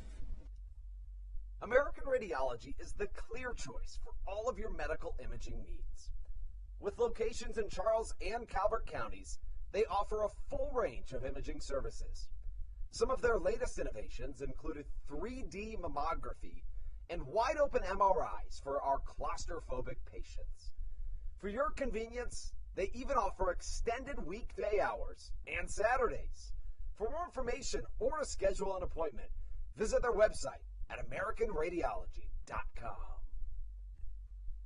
2020 was a year unlike any other for everybody. Quickly, the Southern Maryland Blue Crabs came to the realization that baseball must take a backseat to humanity. Immediately, the Blue Crab staff and all of Crustacean Nation teamed together to provide COVID-19 tests and eventually vaccinations. Southern Maryland's hometown team also hosted food drives, blood drives, backpack drives, toy drives, and so much more, all to help their community. The Blue Crabs couldn't be more thankful to the healthcare heroes that have gotten us to this point and helped our community so much throughout the COVID-19 pandemic. That's why this season is dedicated to our healthcare heroes. Each Saturday night, we will have a healthcare hero, a local healthcare professional, throw out the first pitch of the game and be honored. That's why in 2021, all season long, healthcare professionals get $5 tickets to every single Blue Crabs game. Thank you so much, healthcare heroes, for all that you have, are, and will continue to do for our community. This is Coach Doug's, and you're listening to the Hometown Real Estate Broadcast Network. We do get a new pitcher on the mound here in the 8th inning. It's Cody Strayer onto the hill for your Southern Maryland Blue Crabs. Strayer coming in an 11-4 game here in Southern Maryland. The right-handed submarine, I wouldn't quite call him a submarine pitcher, but a guy with...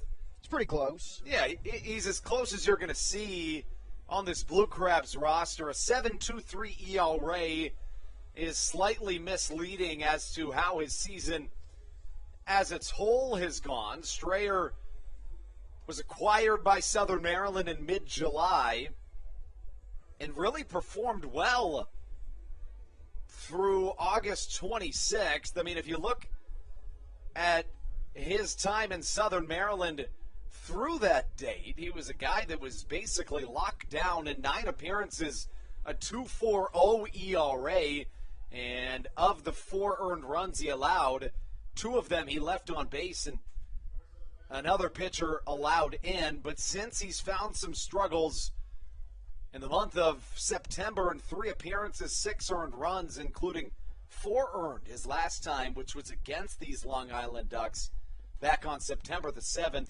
Strayer takes the mound here in the 8th, and he'll face the 9-1-2 of the Long Island order in the form of Johnny Turbo, Vladimir Frias, and Steve Lombardozzi. All in all, though, for Strayer, he's been a pretty big pickup, or a pretty nice pickup for the Blue Crabs since that July 19th day with that 4.76 ERA. Again, here in the Atlantic League, that 4.76 ERA is actually not the worst thing in the world, but still 11-4. Blue Crab offense, you still have to bet that you're going to get maybe a couple more runs, maybe in the 8th to make it a ball game in the 9th potentially. So for Strayer, can't just lose focus, got to get a shutout inning. Turbo with a long walk back behind the catcher DeLuca, as well as the home plate umpire. A double back in the 4th inning for Johnny Turbo is his only hit in this contest. Southern Maryland, 4 runs on 5 hits, no errors. The Ducks do have an error. 11 hits make that 11 runs on 9 hits this evening for Long Island. As we stand right now, Southern Maryland with a half-game lead on the Long Island Ducks in this Atlantic League North Division in the second half. Softly hit to center field. Zach Collier's speed brings any question of a Johnny Turbo base hit single to an end as an F8 starts off this 8th inning, bringing Vladimir Frias to the plate. And with Submariners, when it's most of the time going to be a righty-righty matchup, the toughest pitch to stay back on is going to be the slider because, 75% of the time as the pitch is coming through, it's looking like it's going to hit the batter. So for righties, they just have to stay in it. And then with a fastball, you have the potential of being jammed as that ball is going to come back in towards the hands. One of my favorite pitchers in the MLB this season has been a reliever for the Giants in Tyler Rogers. Oh, he's been so solid. Good. Yes. You talk about Submariners. I mean, he is one of the closest to it in the MLB this season. 39 saves/holds, a 1.65 ERA, and a .97 whip for Tyler Rogers, who has been one of many pieces that have contributed to an incredible season out in San Francisco. Can't say enough about that team and, the job that they've done bringing their team back to relevance after, of course, dominating the beginning of the 2010s. No, it's been remarkable, especially competing against that high-powered Dodgers team. Another Submariner that, in my mind, is very underrated, and probably a lot of Southern Maryland Blue Crab fans know this guy, but longtime relief pitcher for the Baltimore Orioles and Darren O'Day. That guy could compete. It's true. You talk about that division, the Padres in there as well, so certainly one of the better divisions in all of Major League Baseball. Yeah, one of the better divisions, even though they have maybe the worst team in baseball in that division in the Diamondbacks. It's true. I want to say, I can't remember what month it was, but I want to say they only won about 3 or 5 games in the month. Line drive up the middle, bouncing off the glove of Michael Baca. He's not able to get it across the infield. But, we talk about the NL West, right? But for as dominant as they are, the NFC West in the National Football League, arguably just as dominant. I mean, you talk about the Rams, the 49ers, the Cardinals, and the Seahawks, 4 real competitors for a Super Bowl in a year, and you could say the same thing about most, or I'd say 3 teams in the NL West, in the Giants, Dodgers, and Padres. So a lot of talent moving west over the last decade. You see it in basketball as well. Good time to be living in Phoenix. It's true. I mean, it really is. I mean, after how bad the Suns were for so long, and, the Diamondbacks showed some promise there for a little. As a Diamondbacks fan, a lot of things hurt, I would have to imagine, but in my opinion, nothing more than when they show those throwback pictures of Max Scherzer when he was with the Diamondbacks. I'm sure they would have loved to have him be a Arizona lifer. And they got Madison Bumgarner, I think it was last year. And he hasn't been quite as good as he was with those Giants we were talking about, but still a good pickup.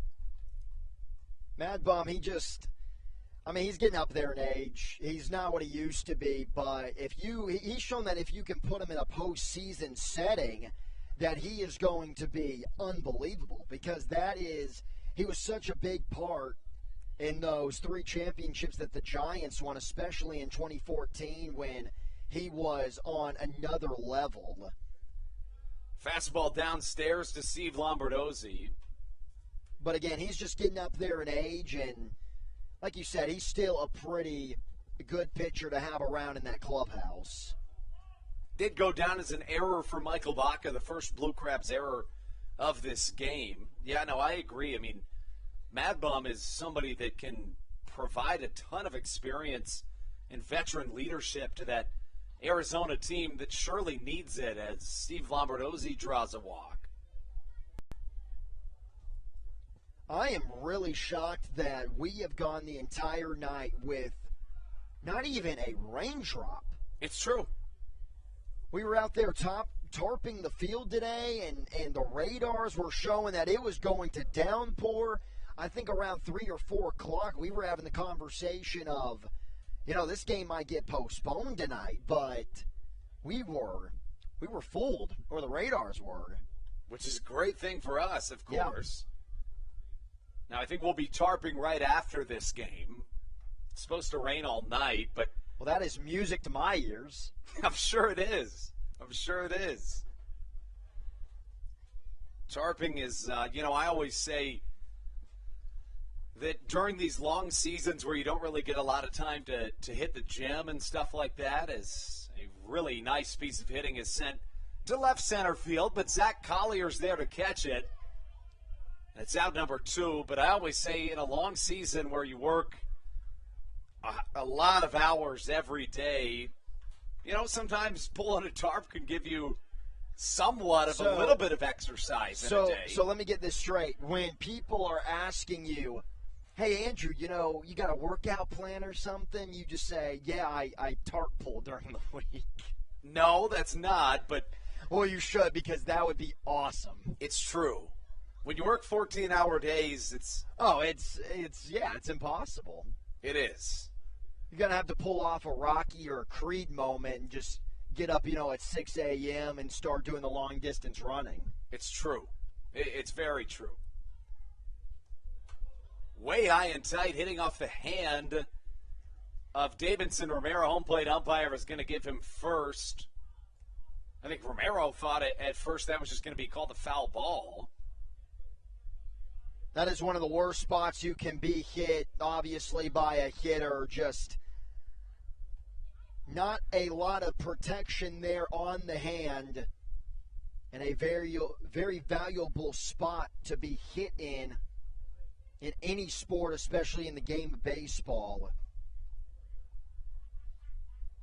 For Romero, he's a very interesting player in my eyes, and what really stands out to me, and what has stood out to me a lot just in general for the game of baseball, is he played in the KBO League in 2015 for the Doosan Bears. 2015, and then after that signed a minor league deal with the Yankees. But you see guys in the KBO League and playing in Korea and over in Japan. There is a lot of talent that comes out of both those leagues and in that area. And a lot of guys who see it as a reset for their career, as guys will go play over there, come back to the majors, and get back to playing very efficient baseball. Up to the plate now, coming in the form of a pinch-hitting Sal Giardina. Foul ball over the protective netting, 0-1 to count. Bases loaded here with 2 away in the top half of the 8th. An 11-4 Ducks lead. Southern Maryland has already won this series. Came in looking for a sweep, 0-2 the count. First runner reach on an error and then a walk before a hit by pitch. So no hits allowed to this point for Cody Strayer. It's not going to make you feel really good, though, seeing the bases loaded, knowing that you haven't given up a hit. It's true. Foul ball to the right side. And going back to that KBO conversation, 2 players that have done what Romero tried to do by going to the KBO League and then coming back into Major League Baseball. Romero didn't make it to the Major League level, but a couple guys who are in the Major Leagues now, Darren Ruff and Chris Flexen, and they're having phenomenal years for their teams. Fastball outside. Yeah, Flexen's a guy that... Very surprising. Very surprising. Honestly, one of the reasons why the Seattle Mariners have had one of those seasons that, nobody really expected, but he's been, I wouldn't say an ace, but a really good number 2, number 3 guy that if you do make the playoffs, you can depend on to give you a quality start almost every night, which is something that not a lot of guys can say. The 1-2 hit well to the left side, but foul. You can definitely have the argument that Flexen has definitely been the number 2 guy for Seattle this summer. His stats prior to his stint he played for the same team as Romero with the Bears, but with the Mets, he played there for 3 years, had an ERA that didn't get under 6. This year, 11-6 with a 3.73 ERA. The 1-2 outside and high, but yeah, Flexen, a guy that I've certainly enjoyed watching this season. Very interesting motion. He's straight over the top.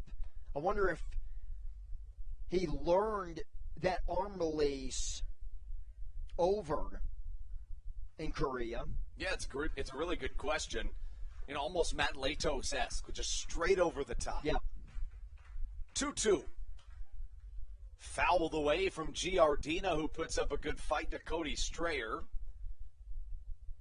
And then Darren Ruff this season for the Giants is batting .278. He's got 15 home runs and 46 RBIs. He played in the KBO League for 3 years. Prior to that, in 2016 with the Phillies, he hit .205. So the KBO League, it's kind of been almost like a minor league system for Major League Baseball, especially when you consider all the talent that they have found over there of non-previous guys who played in the MLB. Giardina working a long count, 2-2, 2 away. Bases juiced here in the top half of the 8th. Cody Strayer trying to fight for out number 3, but won't get it. A single up the middle will score at least 1, maybe 2. Collier's throw home, not quite in time. A 2-run single from from Sal Giardina, and a pinch hit roll makes it 13-4 here in the 8th. Really good throw there by Zach Collier. The only problem was he double pumped, and I think if he just threw on that first attempt, then they would have had a play at the plate. And I'm just not shocked by this offensive performance by the Ducks. Hector Sanchez comes up to the plate. The orange batting gloves lead him into the left-handed batter's box. First pitch he sees misses inside, 1-0. It's hard enough to get a sweep, but against a team like a team with this much talent, this caliber of a team, it's going to be harder. Yeah, Long Island came into this series riding a 9-game win streak as Ruby Silva fields for out number 3. The Ducks played 2 here in the 8th, giving way to Southern Maryland's offense. It'll come in the form of the 4-5-6 when we come back on the Hometown Real Estate Broadcast Network. This is Matt Latos, and you're listening to the Hometown Real Estate Broadcast Network. Dyson Building Center is one of the oldest family-owned and operated hardware, lumber, and building supply stores in Southern Maryland. They are located in St. Mary's County on Route 5 in Great Mills. Dyson's has an expansive and diverse inventory to help you with all of your home improvement and project needs. Whether you're new to the world of DIY, a tried and true DIY professional, or somewhere in between, the friendly and experienced staff at Dyson Building Center is ready and willing to help you today. In February of 2020, Regency Furniture Stadium and the Southern Maryland Blue Crabs were given what we view as an honor, being named the 4th mass vaccination site in the state of Maryland. Here's a message from Regency Furniture about the honor that it has been and still is to be one of Maryland's mass vaccination sites, getting our community back to safety.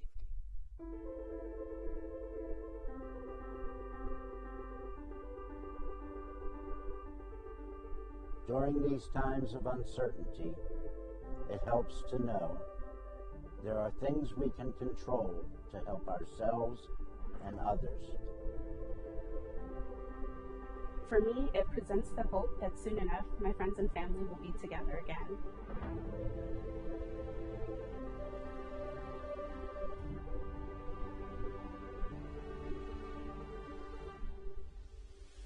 I just want to take this moment to thank the Maryland National Guard for their support in helping to facilitate and manage the vaccinations here at the Regency Furniture Stadium.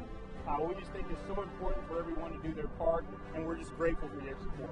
Thank you for some of your support, and we're just honored to be a part of the vaccination effort out here in the Serna community.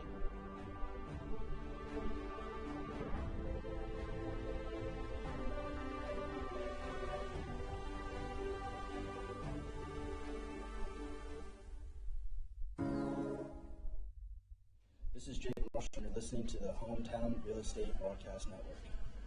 Jake Marshall welcomes himself into a pinch-hitting role here in this bottom half of the 8th inning. He hits in the DH spot, or what was the DH spot, at the start of this game. Onto the mound for the Long Island Ducks, Dylan Pfeiffer. From a crouch in the windup. First pitch on its way to Jake Marshall, in there for a called strike. Dylan Pfeiffer has been really good in his past 3 outings. Hasn't given up a run in 5 innings out of the pen. Jake Marshall at the plate for the second time in as many nights. Fastball just missing the outer edge. A check down to first. No, he did not. And Pfeiffer began his season in the MLB Draft League for the Williamsport Crosscutters.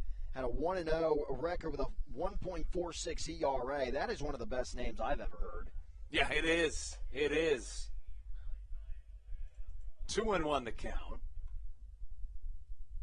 Yeah, they were an affiliated team, and a lot of those affiliated teams that lost their affiliation became MLB Draft League teams. 2-2 goes the count to Jake Marshall.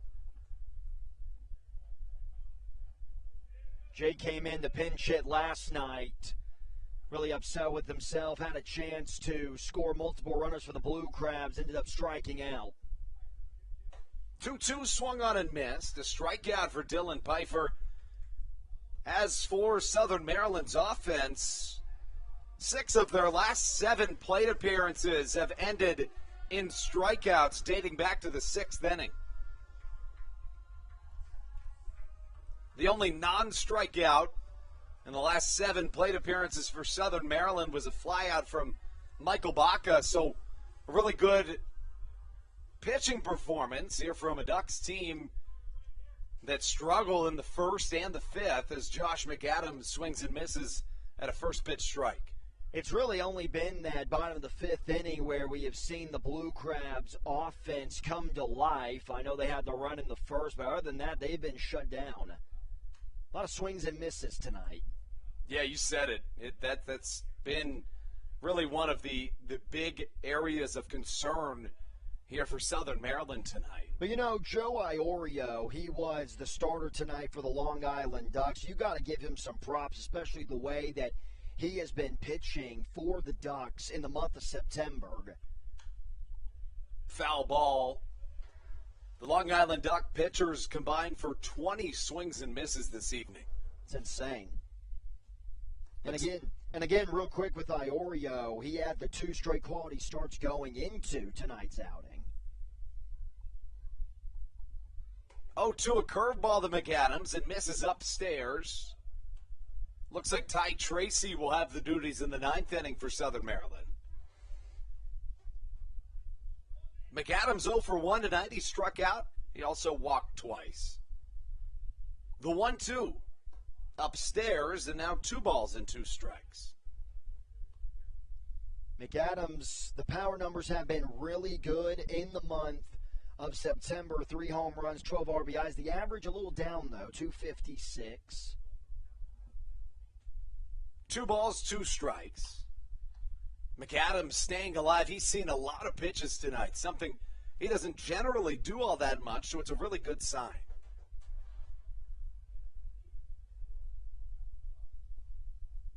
McAdams had 4 RBIs last night, 3 of them coming on a bases-clearing double in the first inning. 2-2 once more. Off-speed inside and drawing the count full is Josh McAdams. Obviously, it's not looking good for the Blue Crabs, but we were saying that if they are able to just win this series against Long Island, even just winning it 2-1, looks like McAdams gets his 3rd walk of the night. That's the most in a game this season for McAdams. Really nice feat for the now first baseman for Southern Maryland, at least in this series against the Ducks. But we were saying, and we have been saying, started on Tuesday in the pregame show, that if the Blue Crabs are able to just win this series and, you know, if they're unable to sweep you with like that, but just winning this series is going to be the big picture. So Stan Kleinberg kind of has to do the same thing if Southern Maryland goes on to lose this game eventually. He has to do the same thing as he did after Sunday's loss and have that mindset in his players' heads of, we're still playing really good baseball right now. Joe DeLuca to the plate. Lofts a fly ball into shallow left field. Vladimir Frias tracks it down for the 2nd out of this 8th inning. Joe DeLuca retired, and now coming up to the plate will be Tucker Nathans. He was signed earlier today after being traded from the New York Boulders to Southern Maryland. Of course, the Boulders formerly, and I think you'll like this, Matthew, they were formerly known as the Rockland Boulders. Yeah, I love that, Andrew. It's pretty awesome. Of course, that's where they get the name Boulders. Play in the Frontier League, whose season recently ended. First pitch fastball misses downstairs to Tucker Nathans. Nathans played for the Blue Crabs back in 2017 after being released from the Baltimore Orioles AAA affiliate in Norfolk. Pfeiffer's 1-0 inbound. Fastball high, a check swing he did not go around, and the count 2-0. Still looking for his first hit in a Blue Crabs uniform this season. Played for Southern Maryland in 2017. We've said that multiple times tonight. A little bit more comfortable than the usual newly acquired player. Yeah, it's true. Some real familiar sights here for Tucker Nathans, who hits one to the right side, and his first hit as a Blue Crab. McAdams decides to go to third base. some savvy base running for the corner infielder. Suddenly, runners on the corners with 2 away here in the 8th. Well, it's a nice job by McAdams just knowing the situation. Right fielder for the Ducks and Johnny Turbo. He's just not going to try to, come up and firing to third. There's no point.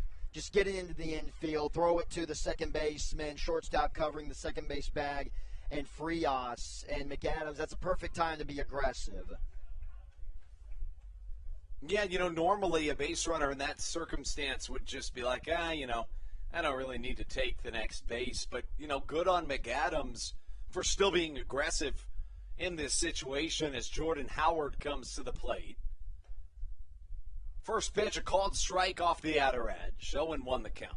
Yeah, most base runners shouldn't try to take third base on that. Say if it was a close game, 8-8, it would have been a really, really close play. Johnny just didn't come up and, like I said, throw him out at third, which he shouldn't.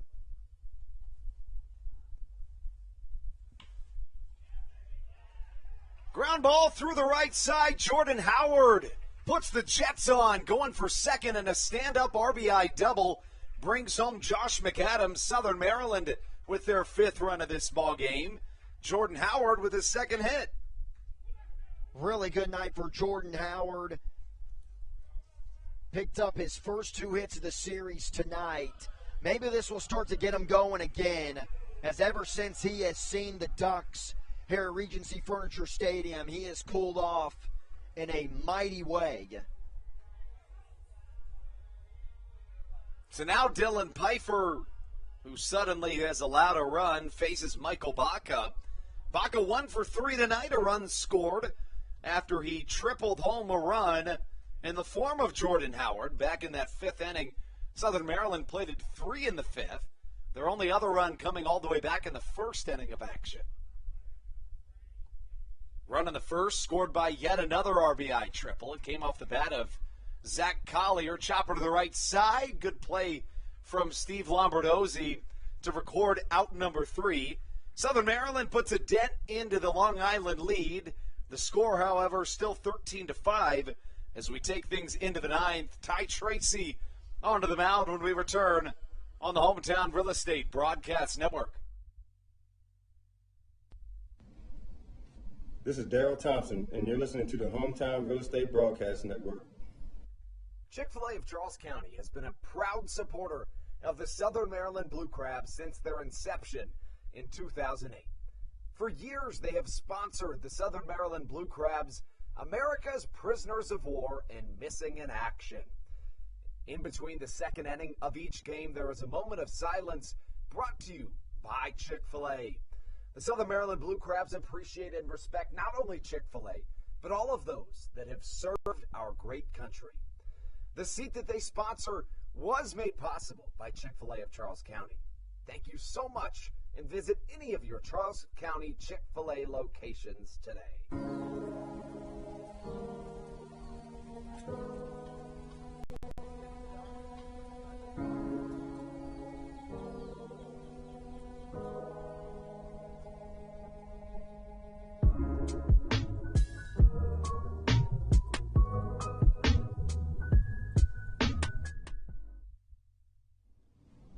This is David Harris, and you're listening to the Hometown Real Estate Broadcast Network.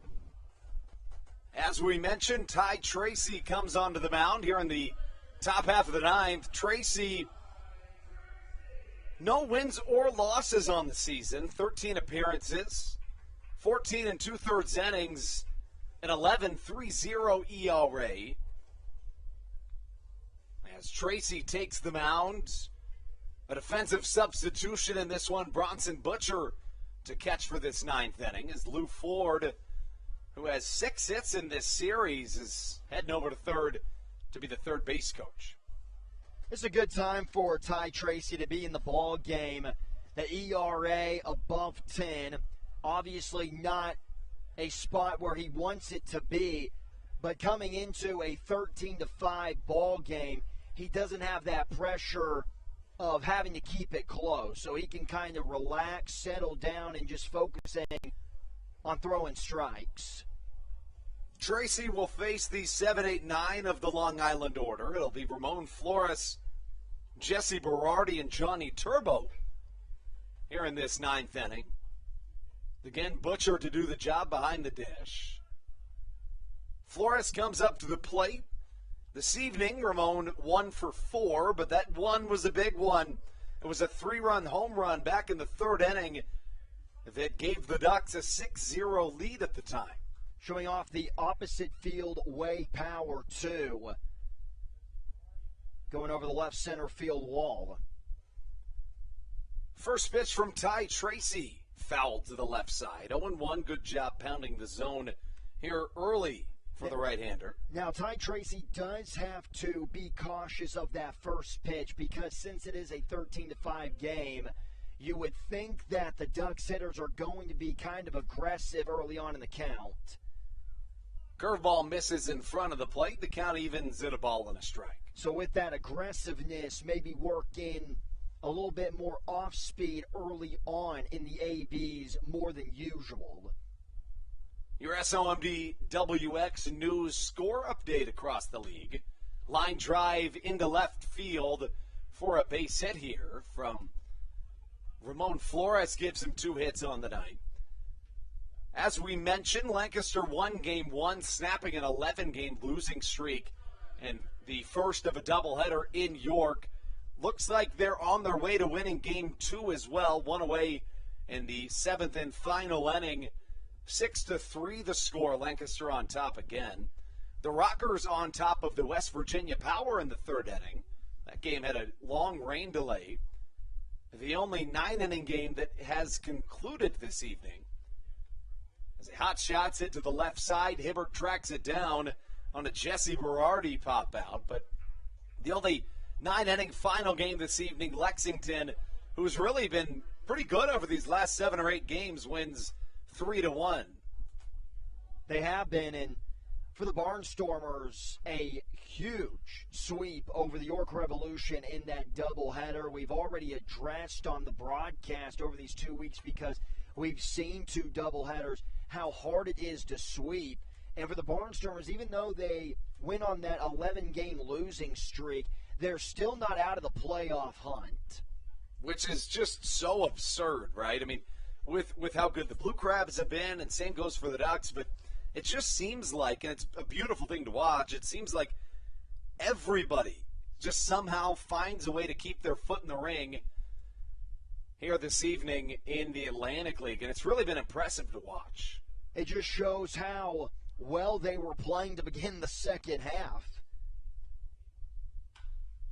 Ground ball through the left side, a diving effort, not quite in time from Jordan Howard, and a base hit single from Johnny Turbo puts runners at first and second here with 1 away.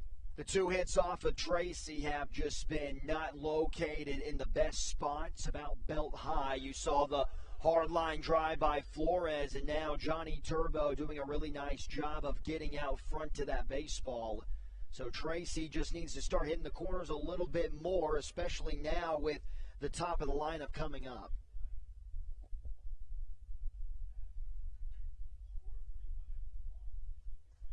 That brings up Vladimir Frias this evening. He's reached base 3 times, but he's 0 for 3 at the plate. Reached on an error as well as a walk and a hit by pitch. This one gets past Bronson Butcher. Runners will advance to second and third as the leadoff man Frias now sees 2 in scoring position. You know, we haven't had a chance to talk about it yet, but it is the anniversary of Brooks Robinson's debut in Major League Baseball, which I found out coming over here to the Blue Crabs, one of the founders of the team here in Southern Maryland.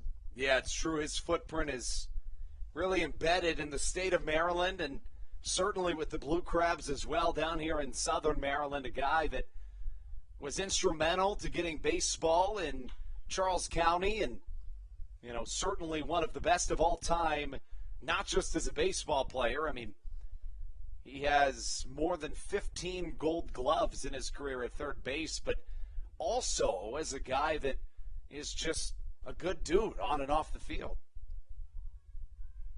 A ball and a strike the count.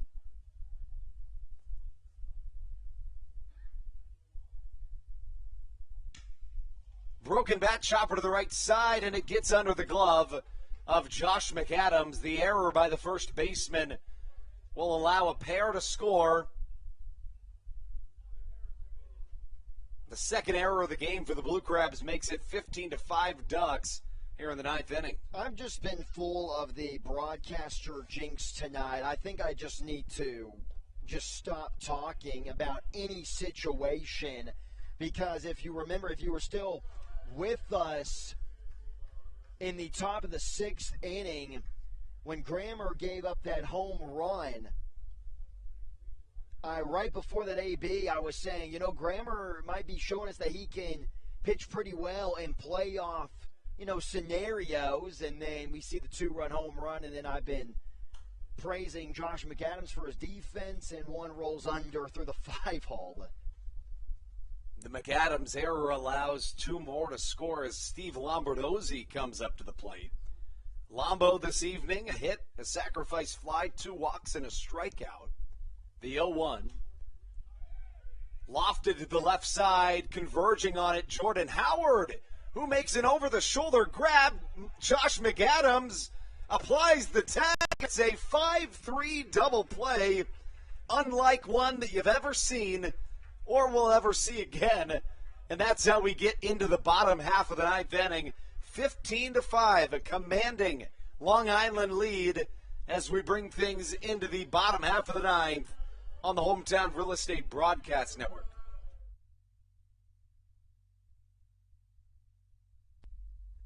Chick-fil-A of Charles County has been a proud supporter of the Southern Maryland Blue Crabs since their inception in 2008. For years, they have sponsored the Southern Maryland Blue Crabs, America's prisoners of war and missing in action. In between the second inning of each game, there is a moment of silence brought to you by Chick-fil-A. The Southern Maryland Blue Crabs appreciate and respect not only Chick-fil-A, but all of those that have served our great country. The seat that they sponsor was made possible by Chick-fil-A of Charles County. Thank you so much, and visit any of your Charles County Chick-fil-A locations today. The Charles County Department of Health encourages you to get the COVID-19 vaccination today. You can get it all over Southern Maryland or no matter where you are across the United States. Vaccinations are offered right here at Regency Furniture Stadium with no appointment needed. Charles County Department of Health and the Southern Maryland Blue Crabs urge you to take one for the team and get the vaccine.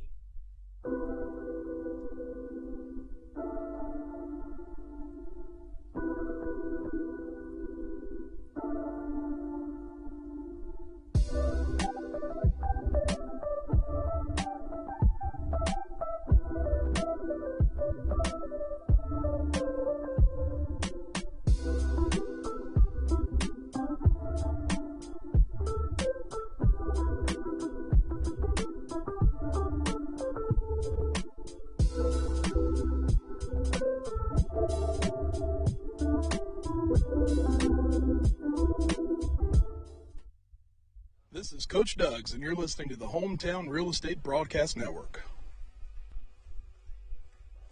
Into the bottom half of the ninth we go here at Regency Furniture Stadium, barring a comeback unlike one we've seen this season, and we've seen a lot of them. Southern Maryland will not be able to finish off their series sweep over the Long Island Ducks, but anything can happen in the game of baseball as Tanner Wilt enters this game. Wilt will face the top of the Blue Crabs lineup, beginning with Matt Hibert at the plate. Tanner Wilt had a scoreless appearance, went 1 inning out of the bullpen and 2 strikeouts in Game 1 here in Waldorf on Tuesday.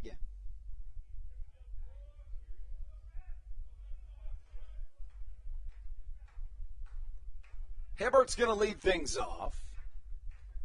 To this point in the game, 0 for 4. He did reach on an error.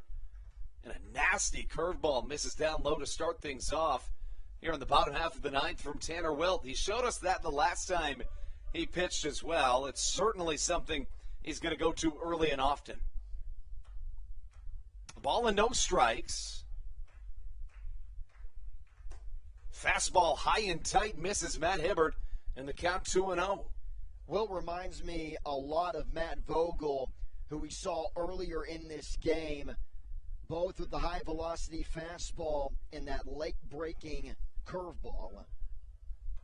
2 balls, no strikes to the leadoff man, Matt Hibert.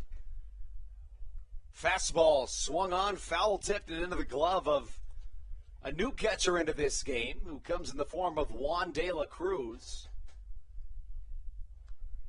Would like to see Matt Hibert pick up a hit before the night is over with. Give him a little bit of a 2-game hitting streak. 2-1.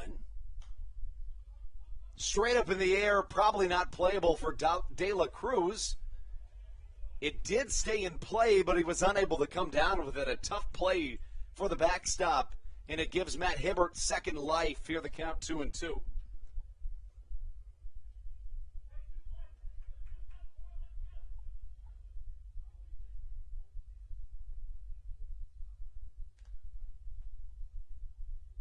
Two balls, 2 strikes, the count to number 4, Matt Hibert. Tonight's left fielder for Stan Clyburn and the Blue Crabs. This has been a phenomenal homestand for Southern Maryland. They've won 5 out of their first 6 entering play. Took sole possession of first place last night. A couple nights ago, Southern Maryland's manager, Stan Clyburn, picked up his 1,800th professional win. 3 balls, 2 strikes the count. Fastball swung on and fouled over our heads here in the Baynet press box. You like to see this approach from Matt Hibert, even though it's 15-5, still not giving up with the offense and still trying to get himself going.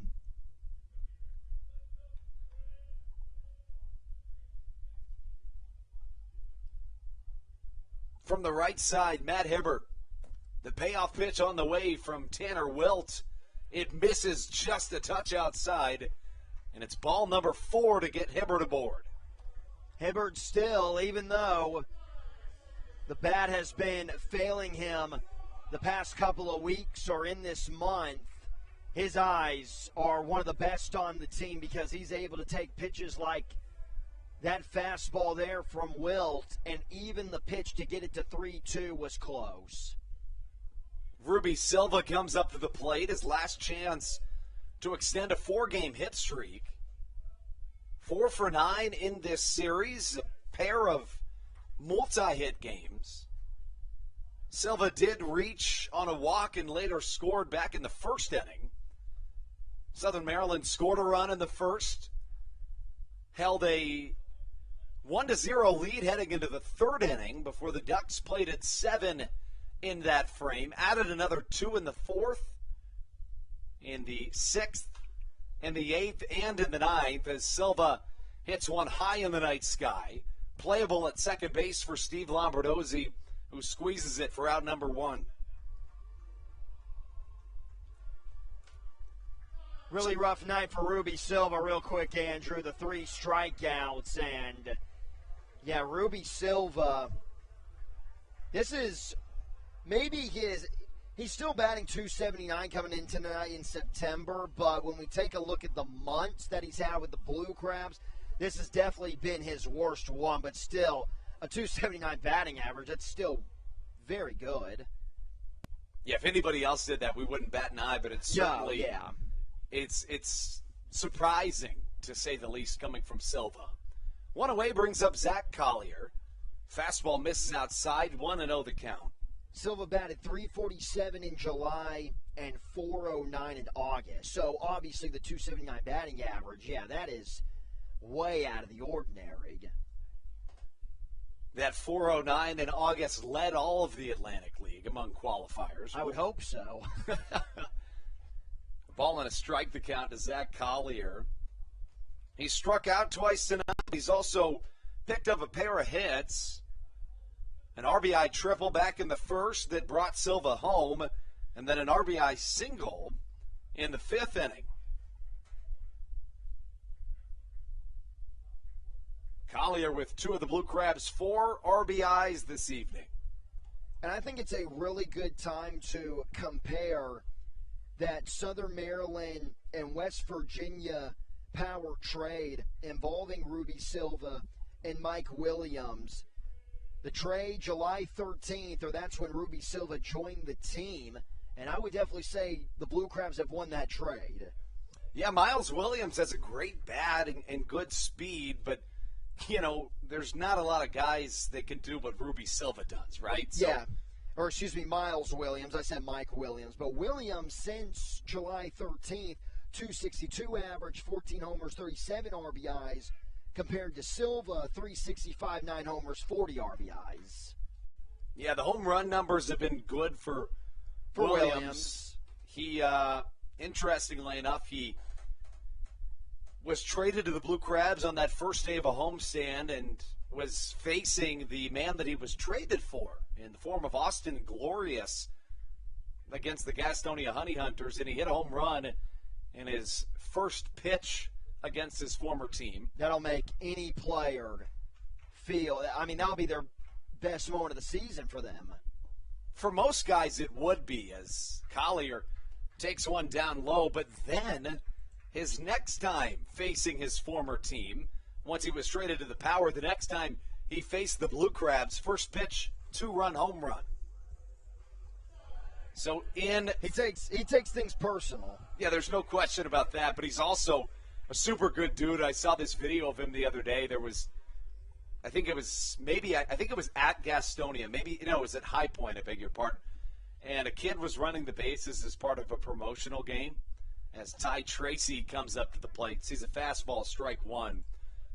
A kid was running the bases as part of a promotional game, and the kid, he just ran. He was rounding second, and he ran right into right field. And Williams picked the kid up and had a huge smile on his face and carried him back towards the base path and then let him go. And, that's one of those things that really touches a kid's heart and has the possibility of really affecting his life. And that kid could love baseball forever because the one little thing Miles Williams did. So stuff like that really stands out to me. 1-1. Behind a fastball, 1-2 the count. Yeah, I think we all have had that moment, whether it be in a minor league game or a major league game, where something small like that happens and we're instantly, baseball is our go-to, whether it be a moment like that or an autograph or getting a foul ball. Tracy behind another fastball, fans for strike number 3. And that brings up Josh McAdams here with runners on first and second. Southern Maryland trailing 15-5 here in the bottom of the ninth. 2 away, 2 on. And the 5-hole hitter, Josh McAdams, up to the plate, who has reached base on a walk 3 times tonight. That's a season high for the corner infielder. See if Josh McAdams can park one over the mini monster before we go home. Give these fans something to cheer about. Not quite over the mini monster, but a line drive that should bring a run home. Matt Hibert rounding third. The throw home not quite in time. Collier back to second. Southern Maryland plates a late run, and Josh McAdams picks up his 77th RBI of the season and continues to fight towards that RBI record in Southern Maryland Blue Crabs history. Swinging early on in the count was McAdams. That's just what you have to do in a 10-run deficit because you know the pitcher is going to try and fill up the strike zone with his most comfortable pitch, and most likely that's going to be the fastball. That's exactly what McAdams got. Fastball right down the middle from Wilt. And that really nice swing grants him an RBI single. A curveball, the Bronson Butcher. This pitch catches the zone. No swing, the count 0-1. And that's got to be a pitcher's best moment when they get a hitter moving out of the way and it drops back down into the K zone. It's true. It's very true. Another off speed. This one misses outside, a check down to first. They say he didn't go around. And, this would be a situation with a human umpire where you'd probably see the zone expand a little bit. And I think that's another reason for the electronic strike zone.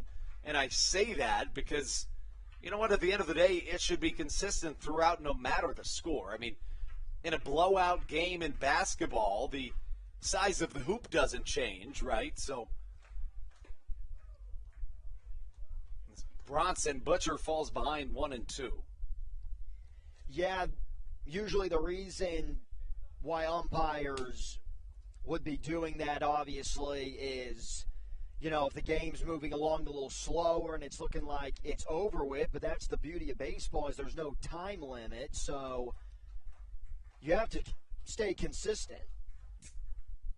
And a robot does just that as Bronson Butcher takes outside. 2 and 2 the count. So there is one thing that I like about the electronic strike zone that you have me on board with. Well, that's my goal. I'm trying. I'm pitching you in every possible way I can think of. And, you know, that was a little bit of a bittersweet moment for me because finally I have you on board on something, but I also didn't realize that was the only thing I had you on board with. So we'll keep working. 2-2. Gets a piece of it, but it's off the glove. Yeah, I've been an advocate for just wanting the game to return to just, you know, the 1930s for some reason. Just good old school baseball. I love it. I swear, I just think like an old man sometimes, and I don't know why, especially with the game of baseball. And I know it bugs the heck out of people. 2-2 swung on and missed, and that's how this game comes to a close. The Long Island Ducks get back to their winning ways. After having a 9-game losing streak snapped to start this series, the Blue Crabs took the first 2 but are unable to complete the series sweep. So far in this homestand, the Blue Crabs now 5 and 2, have lost both series finales in the homestand. The Long Island Ducks, again, they retake sole possession of first place in the Atlantic League North Division. They advance to 21-18 in the second half. 56, make that 57-41 on the season. Southern Maryland dropping to 20-18 in the second half and 51-47 in the season in its totality. You know, this is one of those ones you can chalk up as a Long Island team that had been held at bay, a Southern Maryland team that had been steaming hot, and, you know, sometimes things just flip on a dime. You said it, I think it's really one of the best points that anybody's made all night. It's really hard to sweep any team, but especially this Long Island team. It was bound to happen. I just had this gut feeling the entire day. I know Colton Mahoney came into this outing pitching really well, but the Long Island Ducks are just way too talented to keep down for so long. And with it being a playoff kind of atmosphere game, you just have a gut feeling that Long Island is going to find a way to rebound, and they did it in a huge way. They had the 1-7-run third inning. You take that away, and it's actually a pretty close game, but you can look at it from the Ducks side and say, well, we scored 7 runs in an inning, so obviously we were on. But Long Island, the offense looked really good, and Joe Iorio, if he continues to pitch like he has been this entire month, that's another guy that you can depend on, which they have been depending on him for the entire year. But now the ERA is something that you can depend on. Yeah, it's true, and Iorio had a really nice night. He's closing off this season quite well. The line scores this evening. Southern Maryland played 6 runs, 8 hits, 2 errors. Long Island, 15 runs, 12 hits, and an error of their own. The Blue Crabs got on top early, scoring a run in the first. They'd also add 3 in the 5th, another in the 8th, and then yet one more in the 9th. But it was the Ducks' 7-run third inning that really quelled the Southern Maryland team and led to a big-time victory, dodging a sweep. L.J. Mazzilli goes 3 for 4 and a sac fly. He had a home run with 3 RBIs and a double in the contest. Johnny Turbo goes 2 for 5, as does Ramon Flores, who also hit a home run. 2 multi-hit efforts for Southern Maryland. Jordan Howard goes 2 for 4, a double, a run scored, and an RBI. 3 walks drawn by Josh McAdams is a season high. The Blue Crabs as a team drew 6 walks this evening. And then, of course, Zach Collier, he goes 2 for 4 with a triple and 2 RBIs in the contest. The loss goes to Colton Mahoney. He drops to 7-5 on the year. 5 Southern Maryland pitchers in this game, 4 of them allowing runs, but only 2 of them allowing earned runs in the contest. 4 Long Island pitchers, the starter Joe Iorio gets the win. Now 11-2 on the season, the second most wins in the Atlantic League. That's how we can close out a long baseball game. And this series, Southern Maryland wins the series. Last time they'll face the Ducks in the regular season. Maybe we'll see them in the postseason. Have to wait on that one, but a final of 15-6 here in Southern Maryland puts the Blue Crabs just behind the Ducks in now second place, half game back in the Atlantic League North Division.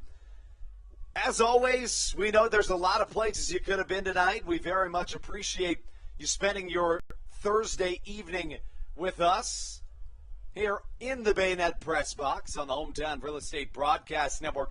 Signing off for Matthew Hargrove, I'm Andrew Banstra. Thanking you, wishing you well, and of course, as always, the final message, let's go Blue Crabs.